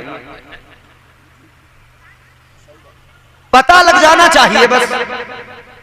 फला जगह चिकन चंगेजी अच्छा मिलता है, फला जगह जो है कबाब अच्छे मिलते हैं। खाने पे इतना फोकस है, इतना फोकस है। जब यहां तक भर भर के खा लेते हैं ना, तो इतना खाने के बाद में फिर क्या हो रहा है? सुस्ती पैदा हो जाती है। फिर ना नमाज को दिल करता, ना कुरान पढ़ने को दिल करता। फिर तो बस बिस्तर पे फैल गया, सांस नहीं आ रहा, हाय फाए हाय फाए, और बिस्तर पे फैल के बस एक ही काम है कि मोबाइल में कुछ ना कुछ अपने देखने लगा। ये ज्यादा खाने का तो नुकसान है। और अगर नमाज भी पढ़ने खड़ा हो जाए ज्यादा खा के, तो फिर क्या होगा? भागते भागते मस्जिद में जा, मतलब पहुंचा और इतना भरा हुआ तो सांस तो आ नहीं रहा ठीक से। वहां पहुंच के अल्लाहू अकबर, अल्हम्दुलिल्लाह रब्बिल आलमीन, अल्हम्दुलिल्लाह मालिक यौमिद्दीन, सांस ही नहीं आ रहा ठीक से, खा इतना लिया। तो इस इबादत में कोई सुकून मिलेगा? कोई लुत्फ आएगा? नहीं आएगा। बुजुर्गों ने फरमाया कम खाओ, कम खाओ, कम खाओ और गम खाओ, फायदे में रहोगे। कम खाने वाला जिस्मानी तौर पर भी उसकी सेहत बेहतर रहती है, बीमारियों से बचा रहता है। और कम खाने वाला उसके अंदर चुस्ती होती है, तेजी होती है, थकता नहीं, काम अपने आसानी से करता है। कम खाने वाला इबादत में भी इबादत को सलीके से करता है, नमाजें करीने से पढ़ता है। कम खाने वाला हमेशा फायदे में रहता है, ज्यादा खाने वाला हमेशा नुकसान में रहता है। जिस्मानी तौर पर भी नुकसान होता है, इबादतों में भी दिल नहीं लगता है, इबादतों में भी सुरूर नहीं मिलता, लज्जतें नहीं आती। तो बुजुर्गों ने फरमाया अपने नफ्स को काबू में करना है तो पहला नुस्खा ये कि कम खाओ। क्या? मगर हमारी कौम का फोकस खाने पे ऐसा है।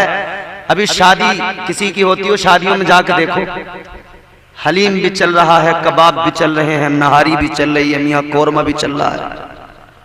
2-2, 3-3 रंग के कोरमे, ये लाल वाला, ये पीला वाला, ये सफेद वाला।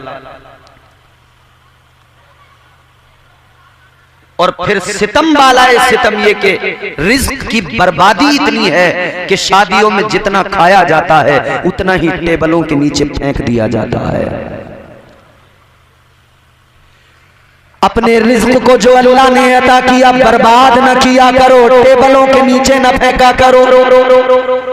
उस बेटी वाले के दिल से पूछो जिसने कर्ज ले लेकर इंतजाम किया तुम्हें खिलाने का,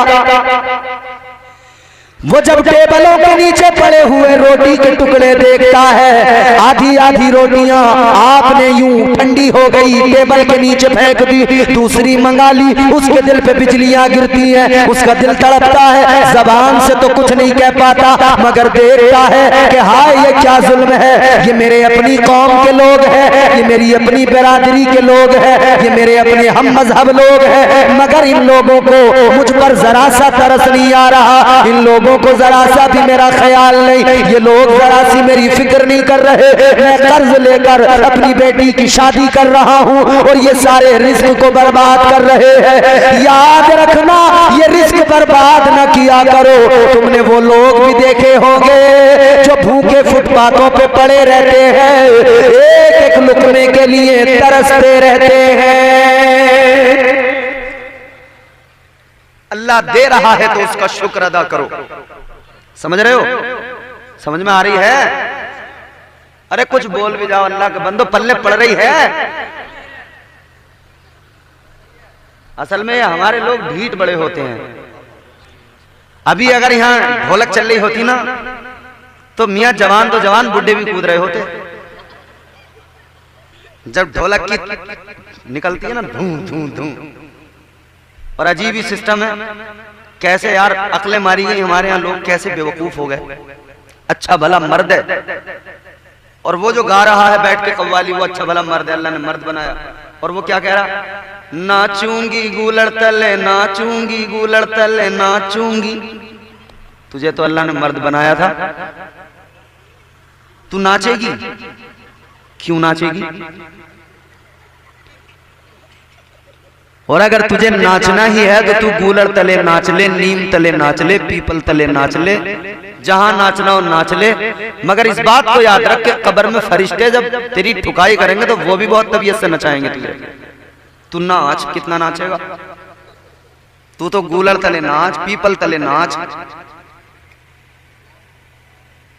मतलब अजीब ही मामला है। साबिर पाक से मोहब्बत का इजहार करना है और ढोलक के पटक पटक के नाच रहे हैं, ये कौन सी अकीदत है? ख्वाजा गरीब नवाज की मोहब्बत का दावा है और चिलम के धुएं उड़ाए जा रहे हैं। और वो झबड़े झबड़े कव्वाल बैठ के ख्वाजा का मेला आरेला, अपन अजमेर जा रेला, क्या करने? तो वो उसने कव्वाली में कहा ना, बोले वो चिलम के धुएं उड़ाएंगे, चिलम के धुएं उड़ाने जा रहा अजमेर। होश में आओ मुसलमानों, होश में आओ, अल्लाह ताला ने तुम्हें चिलम के धुएं उड़ाने दुनिया में नहीं भेजा, अल्लाह ने तुम्हें अपनी इबादत के लिए दुनिया में भेजा है। इबादत के लिए अल्लाह ने पैदा किया, तुम लग गए दूसरे काम में। तो हमारे यहाँ लोग बड़े बस, तो ये भी नफ्स का चक्कर है। ये जो मजा चाहिए ना इंसान को, नाचना गाना झूमना थिरकना मजा, ये असल क्या है मामला? इसका नफ्स उकसाता है कि ऐसा करो, नाचो गाओ झूमो थिरको। क्या जमाना आ गया, संजीदगी खतरे में है, खुद नुमाई का चलन है, सादगी खतरे में है, सर छुपाती फिर रही है आबरू इस दौर में, या इलाही कर मदद पाकीज़गी खतरे में है। जब से कम ज़र्फ़ों की आमद में कदे में हो गई, रो रहे हैं जामो मीना में कशी खतरे में है। नफ्स के ताबे हो गए, जैसा नफ्स ने कहा वैसा करने लगे। मगर हमारे बुजुर्गों ने जो तालीम दी है वो ये है कि नफ्स के ताबे नहीं होना है, नफ्स को अपना गुलाम बनाना है। तो नफ्स को कमजोर करने के लिए पहली चीज बयान फरमाई कि कम खाओ, ये कमजोर होगा। दूसरी चीज कम सोना, कम सोना। अब तो हालात बदल गए, सिस्टम बदल गया, सारा मामला बदल गया। अब तो हमारे नौजवान रात को सोते नहीं, दिन में उठते नहीं। जब रामपुर दौराहे से मुरादाबाद की तरफ चलोगे, जामा मस्जिद वाले रास्ते पर कई सारे होटल रात में 2-2, 3-3 बजे तक हमने देखा खुले हुए, और रात भर लोग होटलों पे चाय की चुस्कियां ले रहे हैं। रात अल्लाह ताला ने आराम के लिए बनाई, मगर रात में आराम नहीं। दिन अल्लाह ने काम के लिए बनाया, तो 12-12 बजे तक बिस्तरों पे पड़े हैं, उठने का नाम नहीं ले रहे। और अगर कहीं नहीं भी जा रहे तो मोबाइल देख के बेवजह टाइम बर्बाद कर रहे। इधर देखो, इधर मोबाइल में खामखा घंटों बर्बाद कर दिए। एक मूवी देखी, 2-3 घंटे निकाल दिए, फिर दिल्ली माना दूसरी मूवी लगा दी, फिर 2-3 घंटे निकाल दिए। रात जब सिमटने को आई, जब फज्र का वक्त होने लगा, तो अब आंखें भारी हो गई, अब सर में दर्द होने लगा। अब इसने चादर ओढ़नी, मोबाइल रख दिया। अब कहता है मुझे नींद आ रही है। अरे नादान, जिस वक्त तुझे जागना था उस वक्त सो रहा है, जिस वक्त सोना था उस वक्त तू जागता रहा। अब तो तुझे सुबह में उठना था, अल्लाह के हुजूर सर झुकाना था, नमाज फजर अदा करना था, और अल्लाह का शुक्र अदा करते हुए परवरदिगार की बारगाह में अर्ज करना था, मौला मैं तेरी बारगाह में सर झुकाने आ गया है, मौला नमाज अदा करने आ गया है, परवरदिगार सजदे करने आ गया।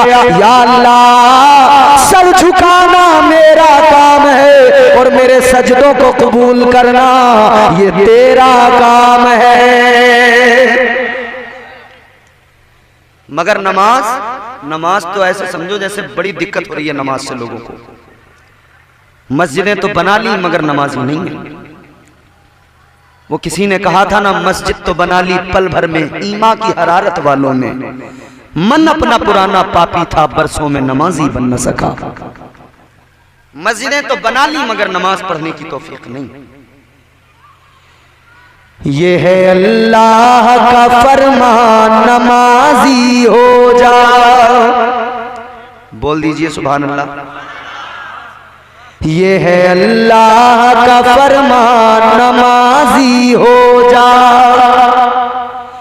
ये है अल्लाह का फरमान, नमाजी हो जा।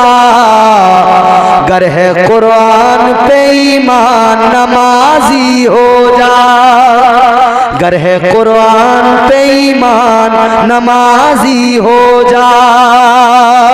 दिल में रखता है तू अरमान न जाने कितने, दिल में रखता है तू अरमान न जाने कितने, दिल में रखता है तू अरमान न जाने कितने, पूरे हो जाएंगे अरमान, नमाजी हो जा। पूरे हो जाएंगे अरमान, नमाजी हो जा। तो कम सोना, वक्त से सोना, वक्त से उठना, इससे क्या होगा? नफ्स कंट्रोल में आएगा। तीसरी बड़ी अहम चीज फरमाया, कम बोलना। कम बोलने वाला हमेशा फायदे में रहता है। जबान इंसान का पता देती है ये है क्या। जबान से पता लगता है इंसान है क्या।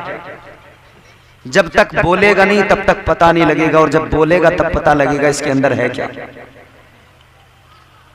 और ज्यादा जब आदमी बोलेगा तो जितना ज्यादा बोलेगा उतनी झूठ सच भी ज्यादा बोलेगा। जितना ज्यादा बोलेगा तो फिर ज्यादा बोलने के लिए आप जानते ही हैं, तुमने न्यूज देखी है, न्यूज जो चलती है टीवी चैनलों पे, उन्हें पूरे दिन बोलना ही बोलना है, पूरे दिन उन्हें न्यूज सुनाना है, बोलना है। तो तुम देखते नहीं हो दिन भर कितना झूठ बोला जाता, इतना तबीयत से झूठ बोला जाता है, बार बार वही रिपीट, वही रिपीट, वही रिपीट, झूठ, बार बार झूठ, बार बार झूठ, झूठ पे झूठ, झूठ पे झूठ। आदमी अगर ज्यादा बोलेगा तो नुकसान में ही रहेगा। अपने अल्फाज को तोलो तो बहुत अच्छा हो, फिर बहुत सोच के बोलो तो बहुत अच्छा हो। कम बोलने वाले की इज्जत होती है, ज्यादा बोलने वाले को लोग नजरों में गिराते हैं, बचते हैं उससे।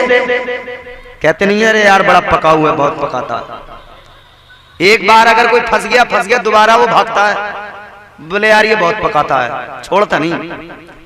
आधा घंटा 1 घंटा बोले ये। तो कम बोलने में फायदा है, और जब भी बोलो तो सच बोलो, जब भी बोलो तो हक बोलो। 3 चीजें हैं जिनसे नफ्स काबू में आता है, नफ्स पाक होता है। और जब नफ्स काबू में आ गया तो समझ लो कामयाबी की राहें हमवार हो जाती हैं। आप समझते हो कामयाबी फ्रॉड करके मिलेगी, लोग समझ रहे कामयाबी चालाकी से मिलेगी, लोग समझ रहे कामयाब बनने के लिए चालाकी जरूरी है, फ्रॉड करना जरूरी है, चीटिंगबाजी जरूरी है। कितने लोगों को हमने कहते सुना, अरे कि भाई ऐसे कामयाब नहीं होते। थोड़ा बहुत करना पड़ता है भाई, झूठ सच बोलना पड़ता है। दुकान चलाने वाला कह रहा है कि साहब अगर सच बोलने लगेंगे तो कारोबार ही नहीं चलेगा। तू 1500 साल के बाद में कहता है झूठ नहीं बोलूंगा तो कारोबार नहीं चलेगा।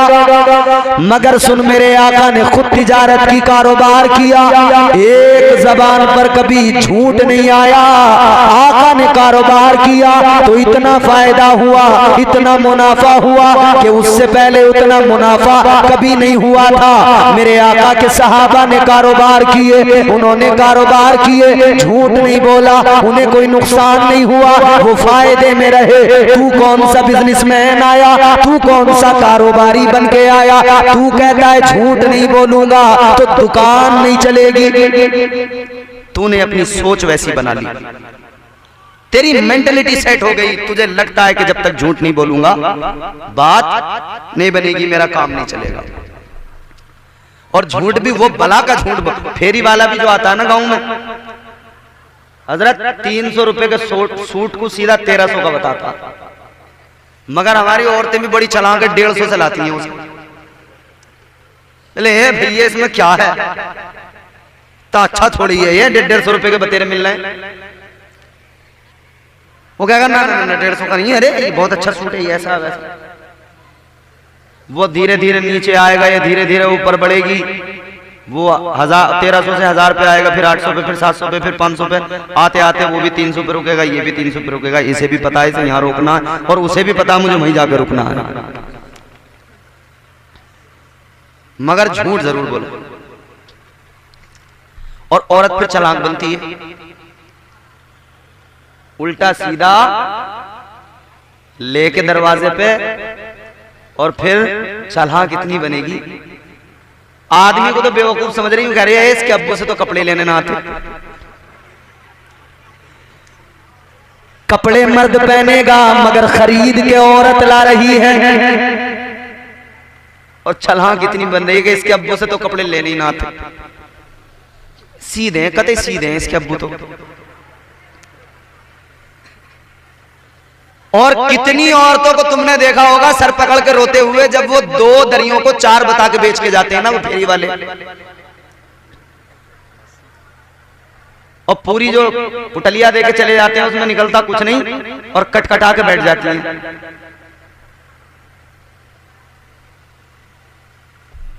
आदमी, अल्लाह ताला ने ये मर्द को इख्तियार दिया कि वो जाए बाजार में, वो कपड़ा खरीद के लाए, वो जरूरत के सामान खरीद के लाए। मगर अब मार्केटों में अगर कोई आदमी चला जाए कपड़ा लेने तो उसे शर्म आती है। वो वहां पे सारी औरतें जो होती हैं, टाउन हॉल पे चले जाओ सारी औरतें मिलेंगी। तो मौलाना सरताज जैसा आदमी अगर चला गया तो वो खुद ही अपना वहां से भाग के आ जाएगा, बोले भाई यहाँ हमारा काम नहीं। क्यों हजरत? याद रखना मेरे आका ने फरमाया अल्लाह के नजदीक सबसे बदतरीन जगह बाजार है। अल्लाह ताला के नजदीक सबसे प्यारी जगह मस्जिद है। तो जो सबसे बदतरीन जगह है वो बाजार है। और हमने बदतरीन जगह पे अपने घरों की औरतों को बिल्कुल खुली इजाजत दे के भेज दिया, जाओ। और शादी की शॉपिंग जब होती है ना तो गाड़ी भर के लेके जाते हैं औरतों को, और ये मर्द बेवकूफ बावले पैसे रख के लेके जाएंगे, गाड़ी में औरतों को भरा, टाउन हॉल से शॉपिंग करनी है, तो कहीं पीछे जहां पार्किंग की जगह देखेंगे वहां गाड़ी लगा के कह देंगे अब तुम चले जाओ, पसंद पसंद करके फोन कर दियो, हम पैसे देने आ जाएंगे। बताइए इंसान, अल्लाह ने मर्द को कितना अक्लमंद बनाया, मगर 4-4 फुटी औरत ने ऐसा बेवकूफ बना दिया इसे। अच्छे भले मर्द को बेवकूफ बना दिया। याद रखो अजीजों, मुआशरे को बेहतर करो, अपने किरदार को बदलने की जरूरत है। बाजार में शैतान और उसके चेले हमेशा मौजूद रहते हैं। औरतों को बाजार में भेजा करो, खुद जाओ, जरूरत के सामान खुद खरीद के लाओ, और झूठ सच के बाजार न लगाओ। तिजारत करो तो सच बोल के करो, कारोबार करो तो सच बोल के करो, खरीदारी करने जाओ तब भी सच बोलो। अगर तुम्हारा कारोबार है, तुम कुछ बेच रहे हो, तब भी सच बोलो, हर हाल में सच बोलो। तो कम बोलो, जितना बोलो उतना जितने की जरूरत हो, और हमेशा सच बोलो। 3 बातें गांठ बांधो, कम बोलना, कम खाना, कम सोना। और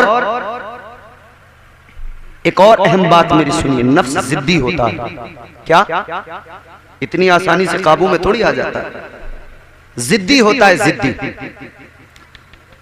महबूबे इलाही हजरत सरकार निजामुद्दीन औलिया, बहुत बड़े बुजुर्ग, बहुत बड़े अल्लाह के वली, दिल्ली में आपका आस्थाना मरज़े खलाइक है।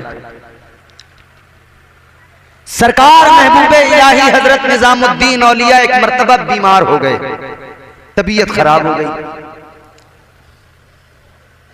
और इतनी तबीयत खराब हुई कि आपको दौरे पड़ने लगे। मुरीद परेशान, क्या करें, किसे दिखाएं। किसी मुरीद ने आके बताया कि हुजूर एक शख्स है, बहुत बड़ा जानकार है, और उसकी सलाहियत यह है कि वो मरीज का मर्ज खींच लेता है, बीमार की बीमारी को खींच लेता है। जब उस पे वो गौर करता है, गौर फिक्र करता है, तो वो जान लेता है इसे क्या बीमारी है, और उस बीमारी को खींच लेता है। कहने लगे हुजूर अगर इजाजत हो तो उसको बुला लें। महबूबे इलाही ने फरमाया बुला लो। कहने लगे मसला यह है, बुला तो ले हुजूर, मगर वो गैर मुस्लिम है, एक संत है, जोगी है। महबूबे इलाही ने फरमाया कोई मसला नहीं, इलाज के लिए बुलाया जा सकता है। हजरत ईसा अलैहिस्सलाम की बारगाह में एक बंदा आया। वो बात याद रखना जो मैं सुना रहा था, ज़िम्न अर्ज़ करो। आकर कहने लगा, ए अल्लाह के पैगंबर, बड़ी शान है आपकी, है पैगंबर खुदा, मैं आपके साथ रहना चाहता हूं, मैं आपकी खिदमत में रहना चाहता हूं। हजरत ईसा अलैहिस्सलाम ने फरमाया सुनो, रहना चाहते हो तो एक बात जान लो, शर्त है, शर्त ये है लालच को दिल से निकालना पड़ेगा, दुनियादारी को छोड़ना पड़ेगा। हजरत ईसा अलैहिस्सलाम ने फरमाया लालच निकालना पड़ेगा दिल से। फरमाने लगे नीयत को साफ करना पड़ेगा, दुनियादारी को छोड़ना पड़ेगा, ये मेरी शर्त है। कहने लगा हुजूर शर्त मंजूर है, अपने साथ रख लीजिए। हजरत ईसा अलैहिस्सलाम ने फरमाया ठीक है चलो। साथ लेकर चले, रास्ते में एक जगह पर रुके, फरमाया ठहरो, बैठो। बैठ गए। हजरत ईसा अलैहिस्सलाम ने अपना थैला खोला और थैले के अंदर से, झोले के अंदर से 3 रोटियां निकाली। कितनी? बोलो। जो तौर है दुनिया का उसी तौर से बोलो। सैदपुर वालों, जो तौर है दुनिया का उसी तौर से बोलो। बहरों का इलाका है, जरा जोर से बोलो। सुभान अल्लाह, सुभान अल्लाह, जिंदाबाद। बोलते रहो ना। थैला निकाला, 3 रोटी थैले के अंदर से निकाली। आपने फरमाया एक रोटी तेरी, एक रोटी मेरी, तीसरी रोटी को रख दिया, फरमाया इसे रहने देना। और आप जो है उसके बाद में कहने लगे मैं जरा आता हूं वजू करके दरिया से, तुम अपनी रोटी खा लो। हजरत ईसा अलैहिस्सलाम ने अपनी रोटी खाई, इसने अपनी रोटी खाई। हजरत ईसा अलैहिस्सलाम वुजू करने गए, वुजू करके जब वापस आए, आकर देखा तो तीसरी रोटी गायब, लापता। आपने फरमाया तीसरी रोटी कहाँ गई? कहने लगा हुजूर मुझे नहीं पता। आपने फरमाया बता दे। नहीं नहीं मुझे नहीं पता। चोरी करने के बाद में आदमी फौरन कहता है कि नहीं नहीं मैंने चोरी की है। नहीं, कई तो चोर ऐसे हैं जैसे तुम कहोगे फौरन तुम्हारे सिर पर हाथ रख दूंगा।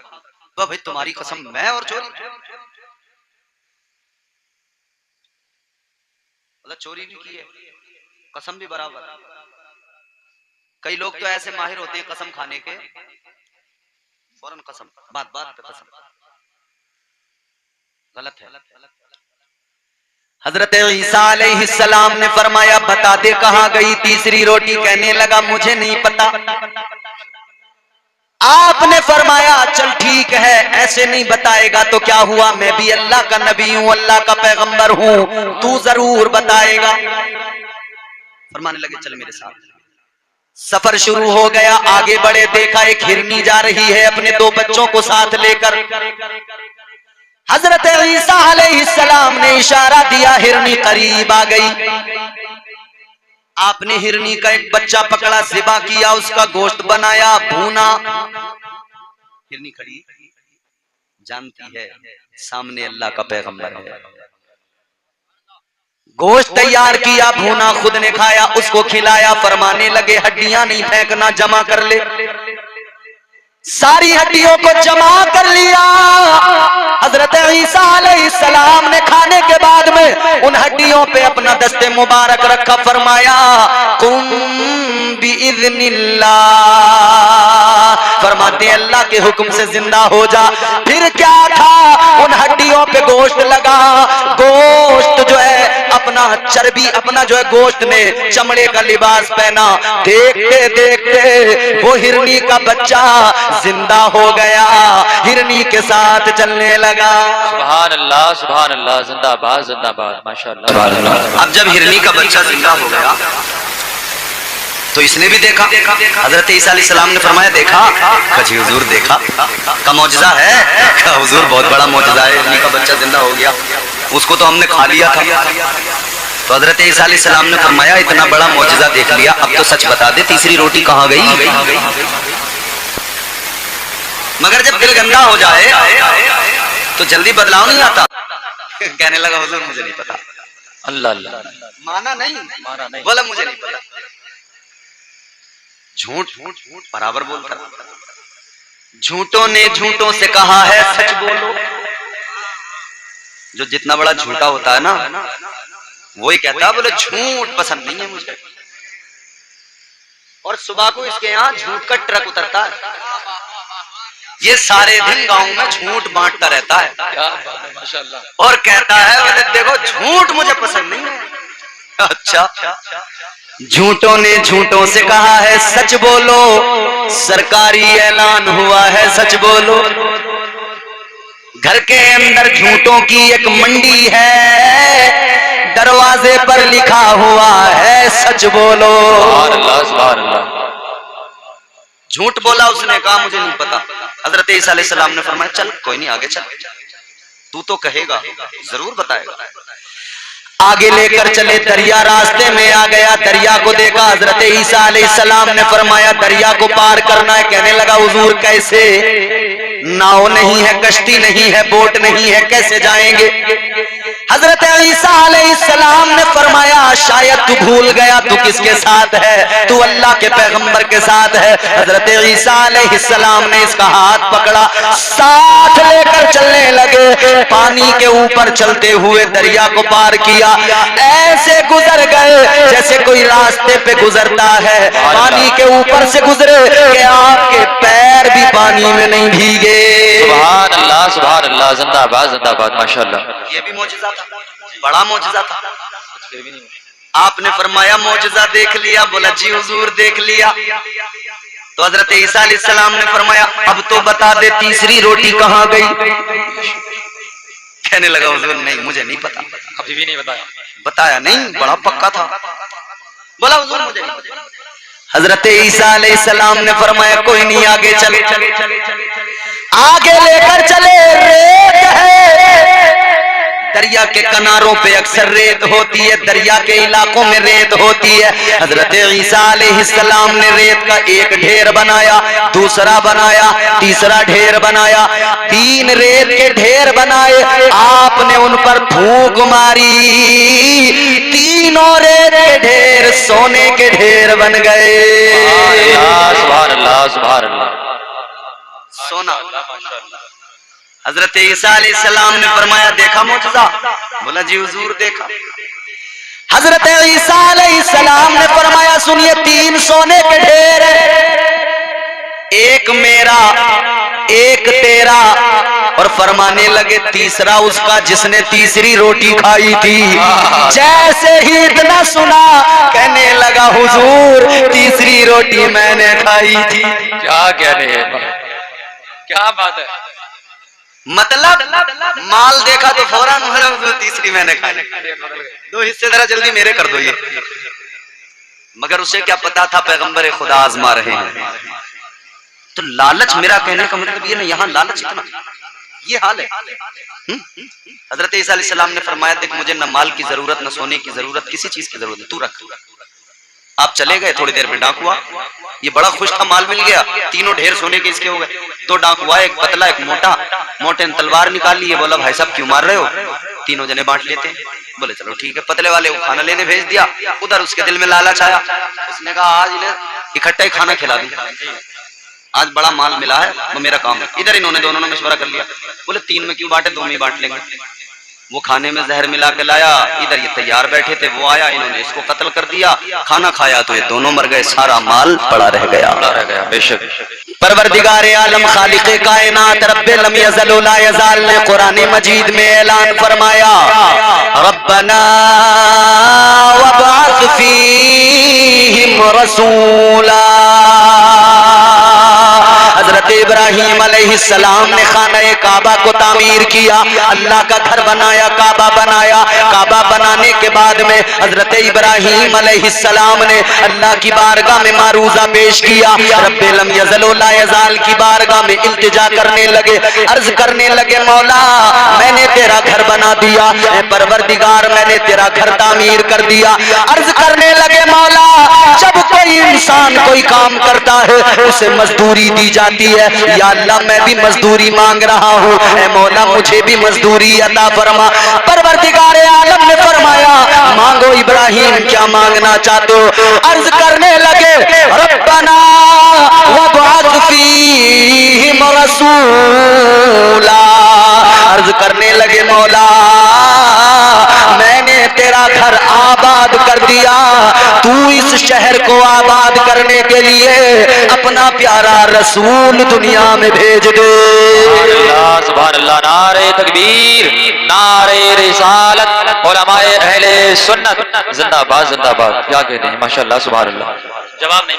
हजरत इब्राहीम ने दुआ, बिल्कुल आराम से सुनते रहना और कोई शोर शराबा नहीं, बात एक एक समझने की कोशिश करना।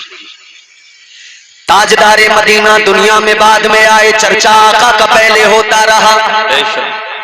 हजरत इब्राहीम अलैहिस्सलाम ने दुआ मांगी, आगे बढ़ो। हजरत मूसा अलैहिस्सलाम जानते हो, हजरत मूसा को जानते हो, अल्लाह के जलीलुल कद्र पैगंबर। हजरत मूसा अलैहिस्सलाम एक दिन तौरात उठाकर पढ़ने लगे, तौरात की तिलावत करने लगे। आपने तौरात के अंदर एक उम्मत का जिक्र पढ़ा। तौरात में लिखा हुआ था एक दुनिया में उम्मत ऐसी भी आएगी। हजरत मूसा अलैहिस्सलाम की उम्मत के कानून अलग थे, वो शरीयत अलग थी। उसमें क्या था, अगर किसी ने रात में कोई गुनाह किया, रात के अंधेरे में छुपकर तन्हाई में अगर किसी ने गुनाह किया तो उसके माथे पर सुबह को लिखा हुआ होता था, उसके दरवाजे पे लिखा हुआ होता था गैबी तौर पर इस बंदे ने रात ये गुनाह किया है। हजरत मूसा अलैहिस्सलाम तौरात पढ़ रहे हैं, उसके अंदर लिखा हुआ है एक उम्मत दुनिया के अंदर ऐसी आएगी, उस उम्मत की शान ये होगी रात में नहीं, छुप कर नहीं, अगर वो दिन के उजाले में भी गुनाह करेंगे तब भी अल्लाह ताला उनके गुनाहों को जाहिर नहीं फरमाएगा, अल्लाह उनके गुनाहों की पर्दापोशी करेगा, अल्लाह उनके गुनाहों पर चादर डाल देगा। अजीजा ने गिरामी वकार, हजरत मूसा ने जैसे ही इतना पढ़ा अल्लाह की बारगाह में हाथ उठा दिए, दुआ करने लगे, ऐ परवरदिगार, ऐ खालिक़े कायनात, मेरी इल्तिजा है, ऐ मौला ये जो शान वाली उम्मत है, ऐ मौला ये उम्मत मुझे अता फरमा दे। अल्लाह ने फरमाया मूसा कैसे अता कर दूं, ये उम्मत तो मेरे प्यारे महबूब की उम्मत है।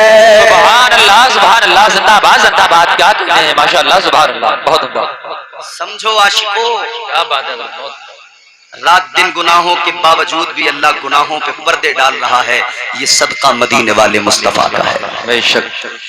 हजरत मूसा अलैहिस्सलाम ने वर्क पलटा, फिर पढ़ने लगे, लिखा हुआ है एक उम्मत दुनिया के अंदर ऐसी आएगी। अब पहले हजरत मूसा अलैहिस्सलाम की उम्मत का कानून सुने। हजरत मूसा अलैहिस्सलाम का कोई उम्मती, आप हजरत मौलाना रेहान साहब से मालूम करें, हजरत मौलाना उमर साहब से मालूम करें, हमारे इन तमाम उलमा से मालूम करें, ये बताएंगे आपको। हजरत मूसा अलैहिस्सलाम की उम्मत में अगर कोई सदका देता था तो उसका तरीका ये था कि सदका देने वाला अपने सदके की चीज को लाकर एक मैदान में रखता था, फिर एक बिजली आती थी, वो या तो साथ उठा के ले जाती थी या जला दिया करती थी। अगर ऐसा हुआ तो समझो सदका कबूल, और अगर बिजली नहीं चमकी, वो नहीं आई, तो सदका कबूल नहीं हुआ। मतलब फिर भी सबको पता लग जाता था कि इस आदमी का सदका कबूल हो गया और इसका सदका कबूल नहीं हुआ। ये उस उम्मत का अजीजा ने गिरामी वकार, हजरत मूसा अलैहिस्सलाम तौरात पढ़ रहे हैं, लिखा हुआ है एक उम्मत ऐसी आएगी, उस उम्मत की शान ये होगी, वो उम्मत अगर हाथ बंद करके यूं रात के अंधेरे में सदका करे, किसी गरीब को दे, वो इधर देगा, अल्लाह उसके उस सदके को कबूल फरमाएगा। उस उम्मत की शान ये होगी, अगर वो सदका करेंगे अल्लाह फौरन उनके सदके को कबूल फरमाएगा। हजरत मूसा अलैहिस्सलाम ने फिर अल्लाह की बारगाह में हाथों को दराज किया, अर्ज गुजार हुए, मौला ऐ परवरदिगार वो उम्मत मुझे अता फरमा दे। अल्लाह ने फरमाया मूसा कैसे अता कर दूं, वो उम्मत तुम्हें नहीं दे सकता, ऐ मूसा वो उम्मत तो मेरे महबूब की उम्मत है, वो उम्मत तो मेरे हबीब की उम्मत है। अल्लाह अल्लाह, हजरत मूसा अलैहिस्सलाम ने वरक पलटा, पढ़ने लगे, वो उम्मत गुनाह तो करेगी मगर अल्लाह का अजाब नहीं आएगा। वो उम्मतें जो गुजर गई, अगली उम्मतों ने अगर गुनाह किए अल्लाह का अजाब आ जाता था। इधर हजरत मूसा ने पढ़ा कि वो आखिरी उम्मत होगी, वो रात दिन गुनाह भी करेंगे तब भी उन पर अजाब नहीं आएगा, बल्कि कब्र व हश्र में उनसे हिसाब होगा। अल्लाह अकबर। हजरत मूसा अलैहिस्सलाम ने अल्लाह की बारगाह में हाथों को दराज किया, अर्ज गुजार हुए, मौला ये उम्मत तो मुझे अता फरमा दे।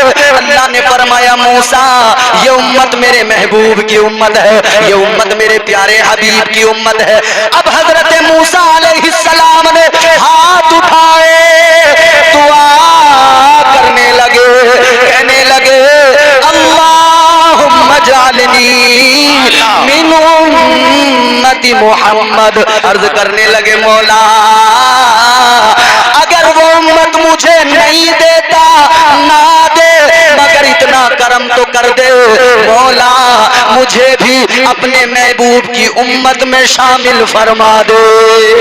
नारे तकबीर, नारे रिसालत, नारे रिसालत, जश्न ईद मिलादुन नबी, अल्लामा कारी इम्तियाज बरकाती साहब किबला, नारे तकबीर, नारे रिसालत, जिंदाबाद जिंदाबाद, माशाअल्लाह। देखें ना हुजूर के सदके में इज्जतें कितनी मिली, कितना नवाजा ना मेरे रब ने। हजरत मूसा अलैहिस्सलाम दुआ कर रहे हैं अल्लाह मुझे इस उम्मत में शामिल कर दे। ये मेरे हुजूर की शान है। एक उम्मत थी दुनिया में, दरिया के किनारे रहते थे वो लोग। गौर से सुनना मेरी बात, समझ रहे हैं आप? समझ आ रहा है आपको? करें तकरीर या रोक दें? माशाअल्लाह। मैं जब यहाँ आया तो नौजवान मुझे मिले, कहने लगे हजरत 3 साल से यूट्यूब पे सुन रहे हैं, पता ही नहीं था आप कहाँ के रहने वाले हैं। बेशक वो पूरी जानकारी रखते हैं मेरे बारे में, फुल बिल्कुल टोटल जानकारी है उनके पास। अल्लाह ताला सलामत रखे, शादाबाद रखे। दरिया के किनारे पे रहते थे वो लोग, शिकार करते थे, मछलियां पकड़ते थे, बेचते थे, उसी से गुजारा था। ताजदारे मदीना वाली ये कायनात मुस्तफा जाने रहमत के गुलामों, एक एक बात मेरी गौर से सुनना, सिर्फ सुनना नहीं है बल्कि दिल में इसको महफूज करना है। बरगे हिना पे लिखता हूँ मैं दर्द दिल की बात, शायद के रफ्ता रफ्ता लगे दिल रुबा के हाथ। अंदाजे बयां गर्चे बहुत शौक नहीं है, शायद के तेरे दिल में उतर जाए मेरी बात। सुभान अल्लाह सुभान अल्लाह। क्या कह रहे हैं? मछलियां पकड़ते गुजारा होता, मछलियां पकड़ते उसी से जिंदगी चलती। मगर अल्लाह ताला ने आजमाया, कैसे आजमाया? एक दिन हफ्ते के अंदर शनिचर का, हफ्ते का दिन अल्लाह ताला ने हुक्म नाजिल कर दिया, इस दिन तुम्हें मछलियां नहीं पकड़नी, इस दिन मछलियों का शिकार नहीं करना। हुक्म परवरदिगार आ गया। एक दिन हफ्ते का दिन, शनिचर का दिन, इस दिन मछलियां नहीं पकड़ना है। मगर उधर अल्लाह ने मछलियों को भी हुक्म दे दिया। बेशक इम्तिहान था ना। अल्लाह ने मछलियों को हुक्म दे दिया कि सारी मछलियां किनारे पे चली जाओ। सुभान अल्लाह। और जब माल सामने से नजर आए तो तबीयतों में लालच आ जाता है। हक है, बेशक। बड़े बड़े अच्छे जो है ना लालच का शिकार हो जाते हैं। तो हालात ये है मियां, दुनियादारी लालच आदमी के अंदर आ जाता है। तो हुक्म था कि तुम्हें हफ्ते के दिन मछलियां नहीं पकड़ना। मगर आजमाइश थी तो अल्लाह ने मछलियों को फरमाया जाओ सब किनारे पे पहुंच जाओ। लालच आ गया माल देख के। अब सोचा कि यार अगर आज शिकार करने लगे तो अल्लाह नाराज होगा, गुनहगार होंगे, तो क्या करें? बोले जुगाड़ लगाओ, कोई जुगाड़ लगाओ। क्या? दरिया से लेकर अपने घरों तक इन्होंने नाले बनाए और अपने घरों में छोटे छोटे हौज बना दिए। नालों के जरिए पानी के साथ मछलियां इनके घरों तक आ गई, घर के हौज में आ गई। इन्होंने कहा माल अपना हो गया, इतवार के दिन पकड़ेंगे, गुनहगार भी नहीं होंगे, माल भी अपना हो गया। इस लालच की बुनियाद पर अल्लाह नाराज हो गया। परवरदिगार आलम जब नाराज हुआ तो सुन्नियों गौर से सुनो, अल्लाह का अजाब आ गया, अजाब आ गया। अल्लाह ने उनको बंदर बना दिया, चेहरे बिगाड़ दिए। क्या बना दिया? बंदर। एक नाफरमानी की, अल्लाह ने बंदर बना दिया। सैदपुर वालों गौर से सुन लेना, खूब गौर से। एक नाफरमानी की, अल्लाह ने बंदर बना दिया, चेहरे बिगाड़ दिए। अब तुम जलसे के बाद में घर जाना, आईना उठाना, शीशे में मुंह देखना और फिर अल्लाह का शुक्र अदा करना और यूं कहना मौला तेरा बड़ा करम, तेरा बड़ा एहसान, मौला तेरा बड़ा शुक्र। या अल्लाह उन्होंने एक नाफरमानी की, तूने उनको बंदर बना दिया। मैं तो सुबह से लेकर रात तक नाफरमानियां करता हूँ। या अल्लाह गुनाह पे गुनाह करता हूँ, नमाजें मैं नहीं पढ़ता, रोजे मैं नहीं रखता, ज़कात मैं नहीं देता, गरीबों को मैं सताता हूँ, माल लोगों का मैं मारता हूँ। अपने जराइम याद करना और अल्लाह का शुक्र अदा करके कहना मौला तेरा बड़ा शुक्र है, इतने गुनाहों के बाद भी तूने मुझे बंदर नहीं बनाया। या अल्लाह ऐ मेरे मौला, मेरा चेहरा सलामत है, मेरा वजूद सलामत है। सैदपुर वाले एक बात याद रखना, इतने गुनाहों के बावजूद भी अगर चेहरा सलामत है, अजाब नहीं आता, तो जान लेना ये तुम्हारा मेरा कमाल नहीं है, ये ना तुम्हारे मेरे सजदों का कमाल है, ये इबादतों का कमाल नहीं। अगर अजाब नहीं आता तो ये आमिना के लाल का कमाल है।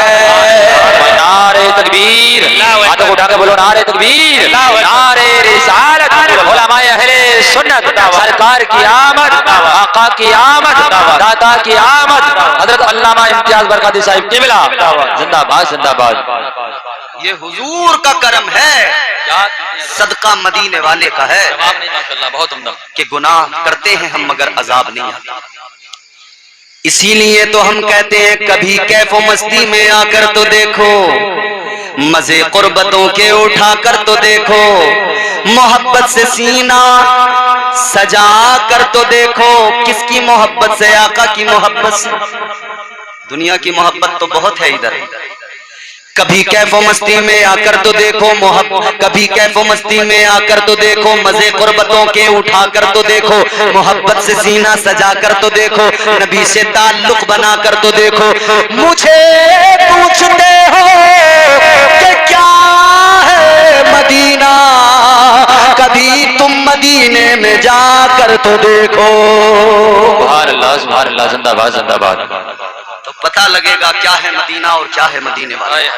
माशाअल्लाह, सुभान बहुत दुनिया की मोहब्बत इधर दिल में भर ली, छोड़ दीजिए, किसी काम की नहीं है मोहब्बत। उस मोहब्बत से सीना सजाइए जिस मोहब्बत ने हजरत अबू बकर को चमका दिया। सुभान अल्लाह।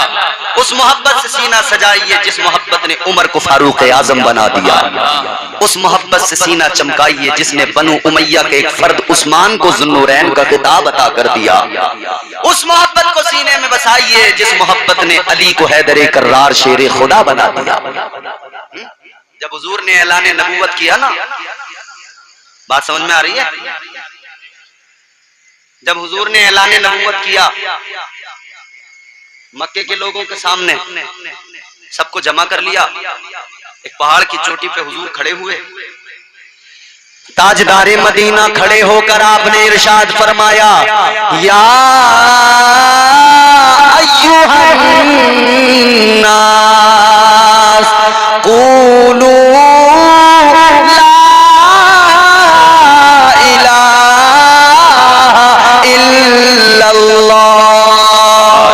सुभान अल्लाह। जब मेरे आका ने ऐलान तौहीद बुलंद किया, मक्के वाले नाराज हो गए, किसी ने कलमा नहीं पढ़ा, नाराज हो गए। मगर मेरे अजीजों सुनो, एक निकल के आया। जिंदाबाद जिंदाबाद। बोलो सुभान अल्लाह। सुभान अल्लाह।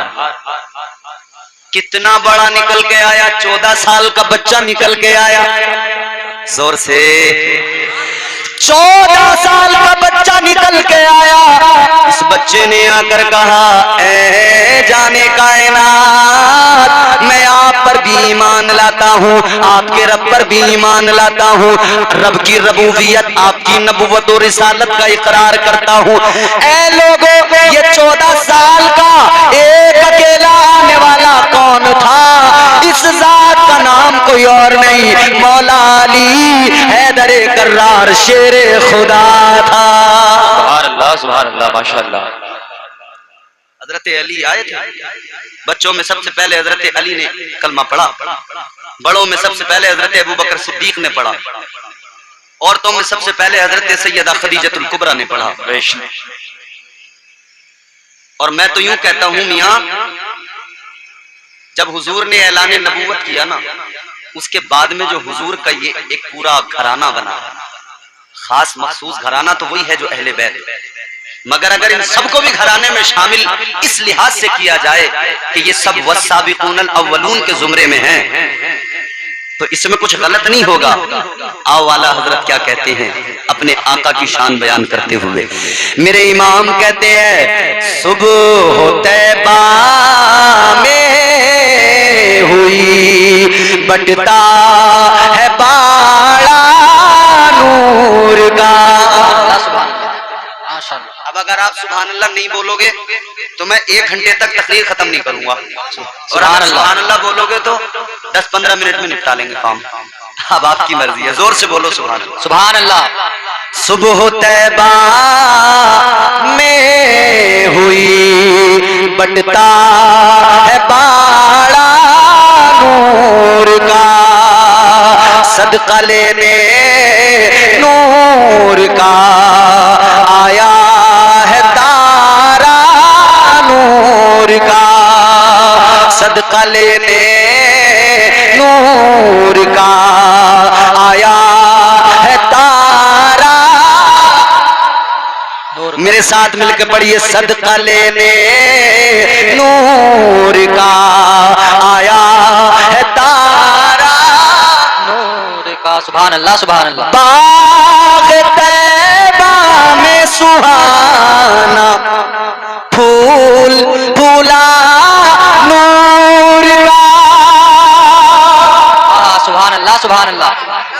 बाग तैबा में सुहाना फूल फूला नूर का, मस्त बूहे बुलबुले पढ़ती है कलमा नूर का, मस्त बूहे बुलबुले पढ़ती है कलमा नूर का। सुभान अल्लाह सुभान अल्लाह। माशाअल्लाह। लग रहा है आप थक गए। आओ मेरे अजीजों गौर करो, इसने दूध का लोटा आगे बढ़ा के कहा पी ले मेरे भगवान, पी ले मेरे खुदा। मगर कैसे पिए? पत्थर की मूर्ति में जान तो नहीं होती। अल्लाह अकबर कबीरा। इसे लगा कि शायद मैं आज पहली बार आई हूं इसलिए नहीं सुन रहा। मेरे बाबा पंडित हैं, रोज पिला के जाते हैं, मैं आज पहली बार आई हूं तो शायद मुझसे मानने को तैयार नहीं है, पीने को तैयार नहीं है। कहने लगी क्या हुआ जो पहली बार आई हूं मगर तुझे ही मानती हूं, पी ले। मगर कैसे पिए? कहने लगी पी ले, अगर तूने नहीं पिया तो मैं जब ये दूध वापस लेकर जाऊंगी तो सब मुझे देख के कहेंगे गई तो थी मगर अपने माबूद को राजी न कर सकी। कहती है मेरी बात खराब होगी, रुसवाई होगी। मगर वो कैसे पिए जिसमें हरकत कोई नहीं, पत्थर का मुजस्समा है, कैसे दूध पिए? अल्लाह अल्लाह गौर करो। अब ये कहने लगी अगर तू ऐसे नहीं पिएगा तो मैं भी जिद्दी हूं, जाऊंगी नहीं। कहती है तेरे चरणों में अपना सर पटक पटक के जान तो दे दूंगी मगर बगैर तुझे दूध पिलाए नहीं जाऊंगी। मगर वो कैसे पिए? ये भी जिद पे अड़ गई, इसने भी अपना सर उसके चरणों पे, उसके पत्थर के मुजस्समे के पैरों पे सर मारना शुरू किया। समझ नहीं थी, जानती नहीं थी कि मैं कर क्या रही हूं। लोगों जरा जहन करीब करो, इसने उसके चरणों पे सर मारा, सर पटकने लगी। इसने इधर सर पटकना शुरू किया, अभी सर मार रही है कि अचानक एक नर्म सा हाथ इसके सर के नीचे आया। वो हाथ इसके सर से मस हुआ, इसे यूं महसूस हुआ कि मेरे दिमाग की सारी गिरहें खुल गई है, मेरा सारा दिमाग रोशन हो गया है। सुभान अल्लाह सुभान अल्लाह। इसने सर उठाया, देखा किसका हाथ है। पहले समझी थी शायद मेरा भगवान राजी हो गया है, इसने ही अपना हाथ रख दिया है। मगर जब सर उठा के देखा तो भगवान जू का तू पत्थर की मूर्ति। मगर इसने देखा एक बुजुर्ग खड़े हैं। वो कौन बुजुर्ग हैं? वो हिंदुस्तान का राजा, हम सब के ख्वाजा गरीब नवाज है। सुभान अल्लाह सुभान अल्लाह। इसने सरकार गरीब नवाज को देखा, देखकर कहने लगी आप कौन हैं? क्यों आप मेरी इस इबादत में खलल डाल रहे हैं? आपने फरमाया बेटी खुद ब खुद अपनी जान को तकलीफ देना मुनासिब नहीं, सर पटक कर जान देना ये हिमाकत है, अक्लमंदी नहीं। कहने लगी फिर क्या करूं, अपने माबूद को राजी करना चाहती हूँ। सरकारे गरीब नवाज ने फरमाया क्या चाहती है? कहती है दूध नहीं पीता, दूध पिलाना चाहती हूँ। आपने फरमाया बस इतनी बात है, बस दूध ही तो पिलाना है। कहा सरकारे गरीब नवाज ने फरमाया सर पटकना बंद कर, सर पत्थर पे मारना बंद कर, तू दूध पिलाना चाहती है ये दूध पिएगा। आपने पत्थर की मूर्ति से कहा ओ पत्थर के माबूद, पत्थर की मूर्ति, ओ बातिल माबूद, ओ पत्थर के मुजस्समे, उठा ले जल्दी दूध का कटोरा, दूध का लोटा उठा ले और जल्दी पीना शुरू कर दे। बगदाद सरकारे अजमेर हजरत सरकार ख्वाजा गरीब नवाज ने हुक्म दे दिया, मगर पत्थर की मूर्ति में हरकत नहीं हुई। आपको जलाल आया, दोबारा फरमाया पी ले, इसने नहीं पिया। तीसरी बार आपने फरमाया पी ले वरना याद रख मेरा नाम मोइनुद्दीन है। ला सुभान अल्लाह। फरमाया राजी में पी ले वरना जान ले मेरा नाम मोइनुद्दीन है। अल्लाह अल्लाह किए जाने से अल्लाह न मिले। समझ रहे कुछ लोग बस इसी पे लगे हैं अल्लाह अल्लाह अल्लाह अल्लाह अल्लाह अल्लाह अल्लाह अल्लाह अल्लाह अल्लाह। अल्लाह अल्लाह खूब कर रहे हैं, बेमानी खूब कर रहे हैं, अल्लाह अल्लाह भी रात दिन कर रहे हैं, तस्बीह हाथ में यूं पीछे लटकी है और आगे किसी से कोई सौदा चल रहा है किसी भी चीज का तो उससे खूब दबा के झूठ दो, अल्लाह पीछे, अल्लाह अल्लाह आगे से झूठ दनादन। अल्लाह अल्लाह किए जाने से अल्लाह ना मिले, अल्लाह अल्लाह किए जाने से अल्लाह ना मिले, अल्लाह वाले हैं जो अल्लाह से मिला देते हैं। सुभान अल्लाह, सुभान अल्लाह। अल्लाह वालों का दामन पकड़ो तो मुस्तफा जाने रहमत की बारगाह में रसाई हासिल होगी, और जिसे आका का दर मिल गया उसे सब कुछ मिल गया, जिसे मुस्तफा मिल गए उसे खुदा मिल गया। सुभान अल्लाह, सुभान अल्लाह। तो सरकारे गरीब नवाज आप फरमाते जल्दी उठा के पी ले वरना मेरा नाम मोइनुद्दीन है। इतना फरमाना था आलम जलाल में कि पत्थर का मुजस्समा हिलने लगा, इसमें हरकत हुई, इसने कटोरा वो दूध का लोटा उठाया, मुंह को लगाया, घटाघट घटाघट सारा का सारा पी गया। अक्ल बोली ये कैसे, अक्ल बोली पत्थर है कैसे पी लिया, तो इश्क बोला ये अल्लाह के वली हैं, अल्लाह की बारगाह में अगर कोई गुजारिश करे तो अल्लाह इनके लिए पत्थरों में भी जान डाल देता है। सुभान अल्लाह, सुभान अल्लाह। इन्हें ये शान अल्लाह ने अता की। इसने सारा दूध उठाकर पी लिया, लड़की बड़ी खुश हो गया मेरा काम, मगर जो सर मारा था ना पत्थर पे तो सर से खून निकला था। जब सर से खून निकला था तो जब ये मंदिर से बाहर निकली लोगों ने इसे देखा, लड़की है, जवान है, हसीन है, जा रही है, खून बह रहा है, तो यूं लगा कि शायद किसी ने इसके साथ में कोई नाजेबा हरकत की है, शायद किसी ने इसको पकड़ा होगा, शायद किसी ने इसके साथ कोई बदसलूकी की होगी।